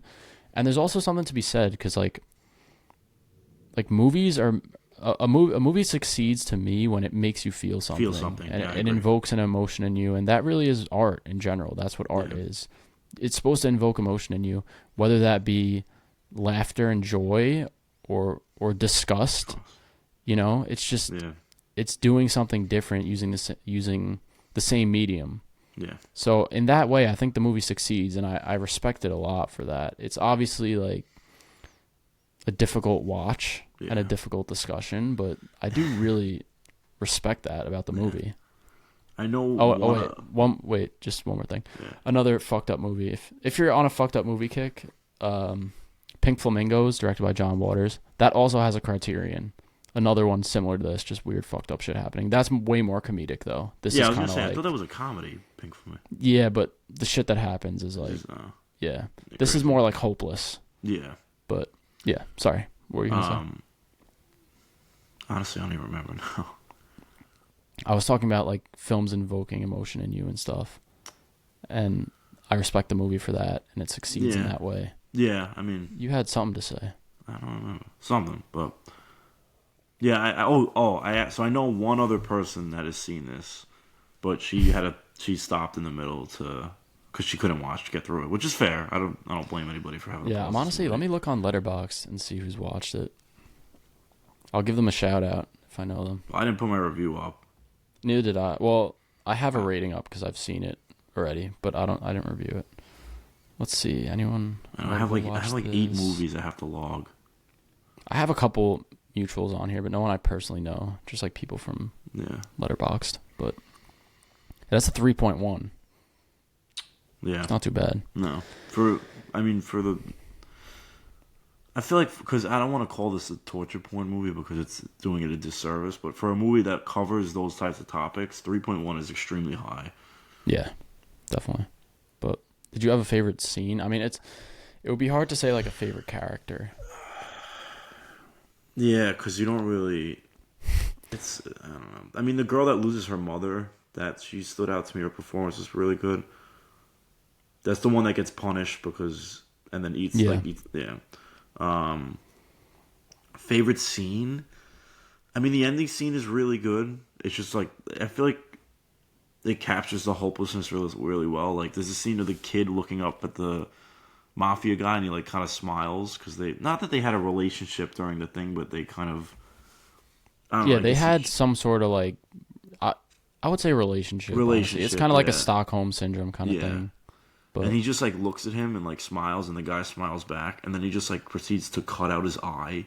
It's just like very, I don't know. It does, the hopelessness. It does very well. Yeah, but that's why I mentioned that scene that I liked before, where they're like, he's gonna kill him to put him out of his misery, and he's like, "You really think I would do that?" It's like, damn, bro, it's so fucked up. Yeah, but that's a good, I guess. I mean, there's a lot of honestly another one when they take the pimento and they put the nails in it when they're what eating. Is that? It's like a ground chickpea. It's like this Italian dish, but it's it looks like mashed potatoes eventually, and they like put it on the floor and she bit into the nail. Yeah. It's fucked up, dude. Yeah. But thanks for recommending this, dick. No. I'm glad I did watch it though. Yeah, it's one of those movies that like you gotta watch it if you're really into film. You gotta watch this. Yeah. At some point, I gotta get one of my normie friends to watch this one day. Yeah, this is like a great first date movie. Yeah, honestly, but we'll add it to the list. Yeah. Anyways, can we get to ratings? You think? Yeah. So I gave it a 3.5. I think that the way the movie's made, in terms of the way it's shot, what it's trying to do, and how it's trying to achieve it, I think it does really well. Aside from all the political kind of torture stuff, like I think I don't know if it's just because I watched it on the Criterion, it was like remastered and stuff, but I thought it looked really good. Like the color and like the sets and everything. I thought not that they built the sets, but where they shot it, it looked gorgeous. It just happens to be a film that covers like basically 9 people being tortured. But that doesn't take away from its artistic vision, like you have been mentioning. Yeah, but, I agree with you. First watch, I gave it 3.5 stars. I'm still feeling the same. It's a 3.5 star to me. It's 7 out of 10. Yeah. Obviously, it's difficult to talk about. It's difficult to watch, but there's something to be said, and I've mentioned this just about a film making you feel something, invoking that emotion. That's what it's supposed to do. So if it invokes disgust, then it succeeded. And there is a lot of artistic value in how the film is made. It's just the subject matter is very, insanely fucked up. But besides that, I respect the film a lot. I think it's one that is very interesting, and especially the behind the scenes stuff with the director. It's just one that every cinephile is gonna have to get to at some point. So I've heard he's a very good director. This guy, though. His name. We'll give him his credit. You didn't even say his name. Pier Paolo Pasolini, right? Pier Paolo Pasolini. Pasolini. Yeah. His other films have really high ratings: 3.9, 4, 3.8, 3.9, 4. So there's one someone told me about, but I forgot the name of it. But yeah, maybe this was his last. Apparently, this was planned to be a trilogy. It was called like the trilogy of torture, or trilogy of something. I read it somewhere, but he obviously got killed before they were able to do it. But Jesus Christ, man! What the fuck would they even? I don't know, man. The trilogy. Yeah. The Hitler cameo as the post-credit scene at the end. I don't even know where they would even go next. Yeah. But, all right.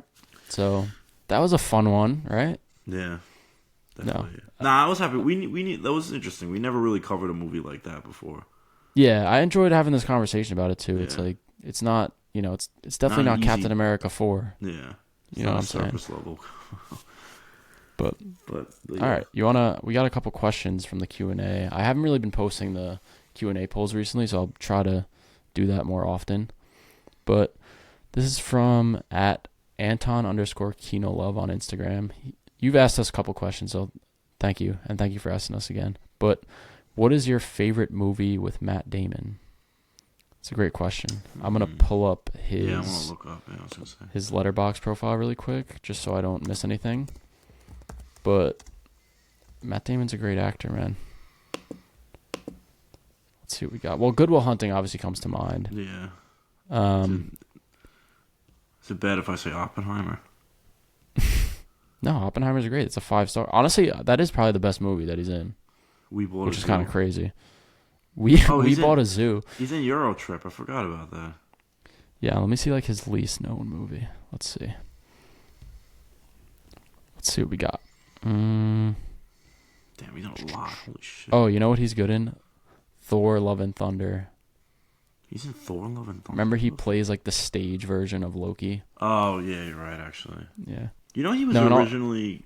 He was cast as Falcon. Not Falcon. Vulture. But he turned it down. Or they offered him the role of Vulture, but he turned it down. Interesting. But anyways, to get back to your question, I would say definitely Oppenheimer, and underrated one I'll just throw in The Last Duel. I think he's great in The Last Duel. Another underrated one, Air. Air? Yeah, he's great in Air. Yeah. Air's great. Good Will Hunting, I think, is a little bit overrated. I hate to say it. Have you seen it, Joe, or no? Good Will Hunting? Yeah. No, I saw Dead Poets Society. I know they're like both fucking Robbie Williams. And frankly, I have to say his character's a little bit annoying in Good Will Hunting. I've seen clips of him like talking. He goes to the bar and he's like, yeah, he talks about a book, right? He's like, oh, actually, if you actually read the book, it says in this part, this, and this. It's like, dude, shut the fuck up. Yeah, you fucking geek. Yeah. But yeah, that's a great question. He's a great actor, obviously. Departed. Departed is another one. Love The Departed. I saw Contagion, but I don't remember him in that, honestly. And yeah, I guess Oppenheimer. That's my final answer. Yeah, it's my favorite movie of his. Favorite movie of Oppenheimer. Best role I've seen him in, probably Air. To be honest, it's fair. Yeah. All right. Well, thank you for the question. Yeah, thank you. And we have one more. This is from friend of the podcast at the Wasteland Reviewer. Go check him out on Instagram and YouTube. I've done a couple of videos with him. Great guy. What casting are you most excited for in Nolan's The Odyssey? It's a great question. I feel like I'm very interested in Tom Holland and what he does. Just because Holland is like, he has Spider-Man, which is great. He has a couple like good roles that he's done. I know Cherry wasn't seen as that well. Uncharted wasn't necessarily peak cinema. But he's overall, I would say, been on kind of a low tier acting. Yeah, I agree. What's the word? Acting. He hasn't really proven himself. Trend. So yeah, I think seeing Holland as maybe not the lead, because it was confirmed that Damon's going to be the lead, but as sort of a huge player in a Christopher Nolan movie, like a director of this caliber, I think that intrigues me the most. Aside from that, you know who I actually saw that's going to be in it that I'm really excited for? Hold on. Let me look it up, because I don't want to fuck up his name, but I'm a big fan of this guy. Do I know? And that is... Hold on. It's not a... Himesh Patel. I don't know if you know him, and I could be mispronouncing that. Oh, yeah, he's the guy from Yesterday, yeah. He's in Tenet. He's a great actor. Someone good grief, too. Yeah, I'm a really big fan of his, so happy to see him. He does like comedy mostly, though, I feel like. Yeah, I mean, I don't know. I'm still a big fan of his. Honestly, for me, it's either Mia Goth, just because she's never really worked with a director of this caliber before. Or most of her stuff has been pretty lower. I guess Cronenberg, but still. And also just Pattinson, too. Anytime him and... Is he in it? Yeah, he is. Are you sure? Mm-hmm. I'm going to have to double check that. I'm on the letterbox. Oh my god, dude. I didn't even know he was going to be in it. Yeah, bro. It's Damon, crazy. Holland, Zendaya, Anne Hathaway, Lupita Nyong'o, Pattinson, Benny Safdie, Charlize Theron, John Bernthal, John Leguizamo.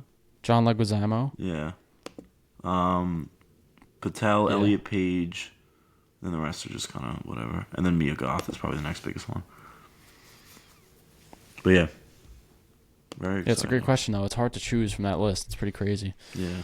I think out of all of them, Tom Holland's like the most interesting to me of what's going to happen. So yeah, this is his his last chance to, prove himself as not just a Spider-Man actor. Yeah. Also, wait, I saw something too that due to how busy he's going to be with this Avengers and Spider-Man 4, that he's mostly going to have the mask on in the Avengers movies, which I think is awesome. Yeah. That's pretty cool. Yeah. I mean, it's good because we'll see more like actual Spider-Man. Yeah. Like doing hero stuff. But Well, yeah. Yeah. Thank you for the question again, guys. Go check out the Wasteland Reviewer on Instagram, YouTube, everywhere else. So, yeah, I guess before we wrap up, though, I do want to give another quick shout out. So give me a second here, Joe. Just disregard my background. Yeah. So I do want to show this little piece off that a friend of mine gifted to me. Look how awesome this is. Yeah. Can you see it? I can't tell because it's blocking my face. Yeah, you see it. Hand-drawn Arrival.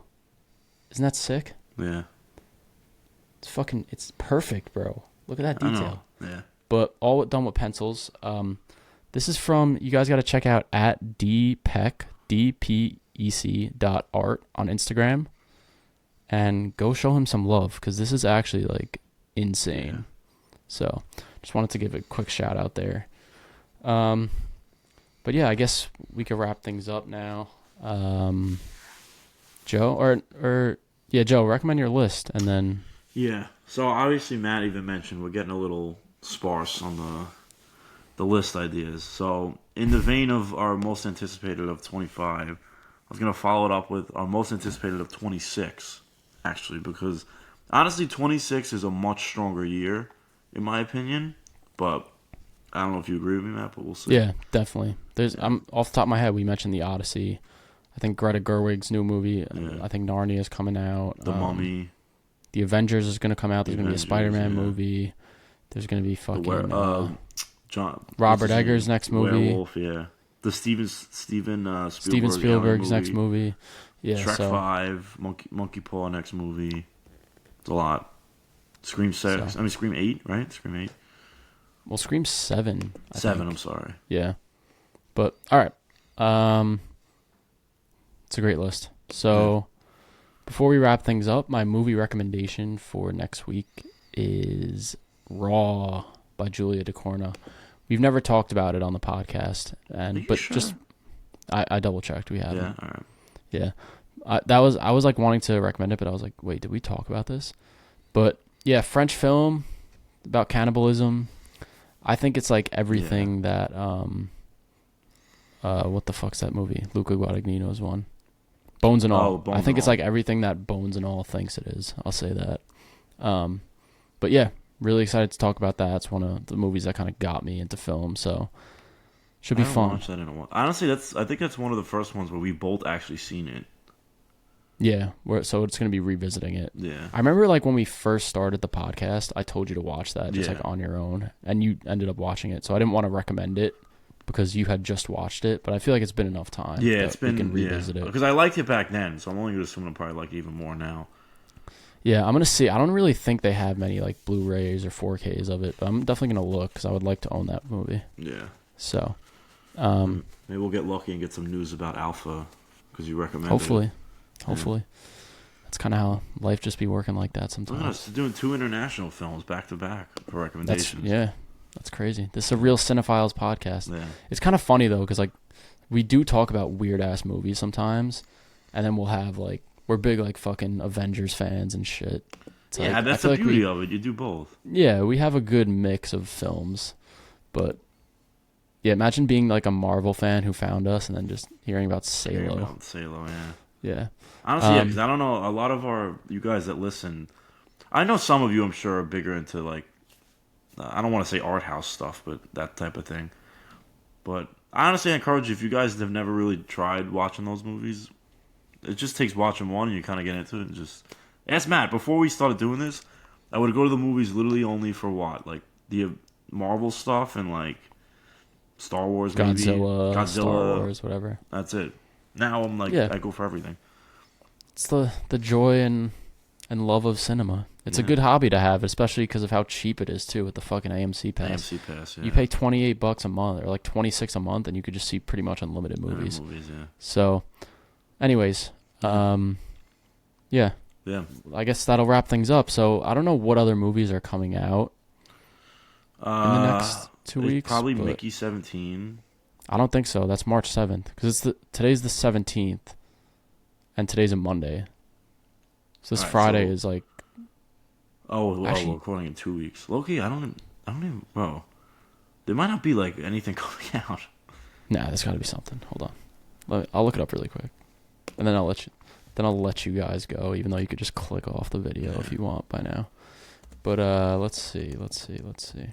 Also, if you guys are on Letterboxd, check out our Letterboxd, and I have a list of like all the 2025 releases with their release dates. So definitely check that out. Yeah, bro, there's deadass nothing. I told you, dude. There's genuinely nothing. We could do like Paddington, Peru.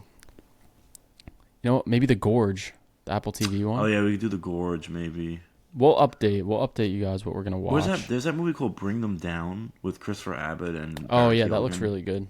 But I don't know where it's playing. It's probably playing in the city somewhere. Yeah. If we could maybe do that, we'll figure it out. Yeah, we'll definitely update you guys. Follow us on Instagram. Follow us on Twitter. Give us a 5-star rating on Apple Podcasts, please. Yeah. Subscribe to our YouTube. You know. Oh, actually, show us some love. You know what? What you got? I do want to watch this because I would like to support it. But the Looney Tunes movie, The Day the Earth Blew Up, it's coming out. When does that come out? All right, we'll try to get that one. So just because because honestly, not that I'm a huge Looney Tunes fan, but like they always get fucked. Like they got fucked with the acting coyote thing. Yeah. Like they're not giving us a marketing. Like, you know what I mean? Just, I don't know. Any type of animation stuff I'd like to support, so. Yeah, 100%. So. Yeah. All right. Well, thanks everyone for listening, and we'll see you in 2 weeks. Peace.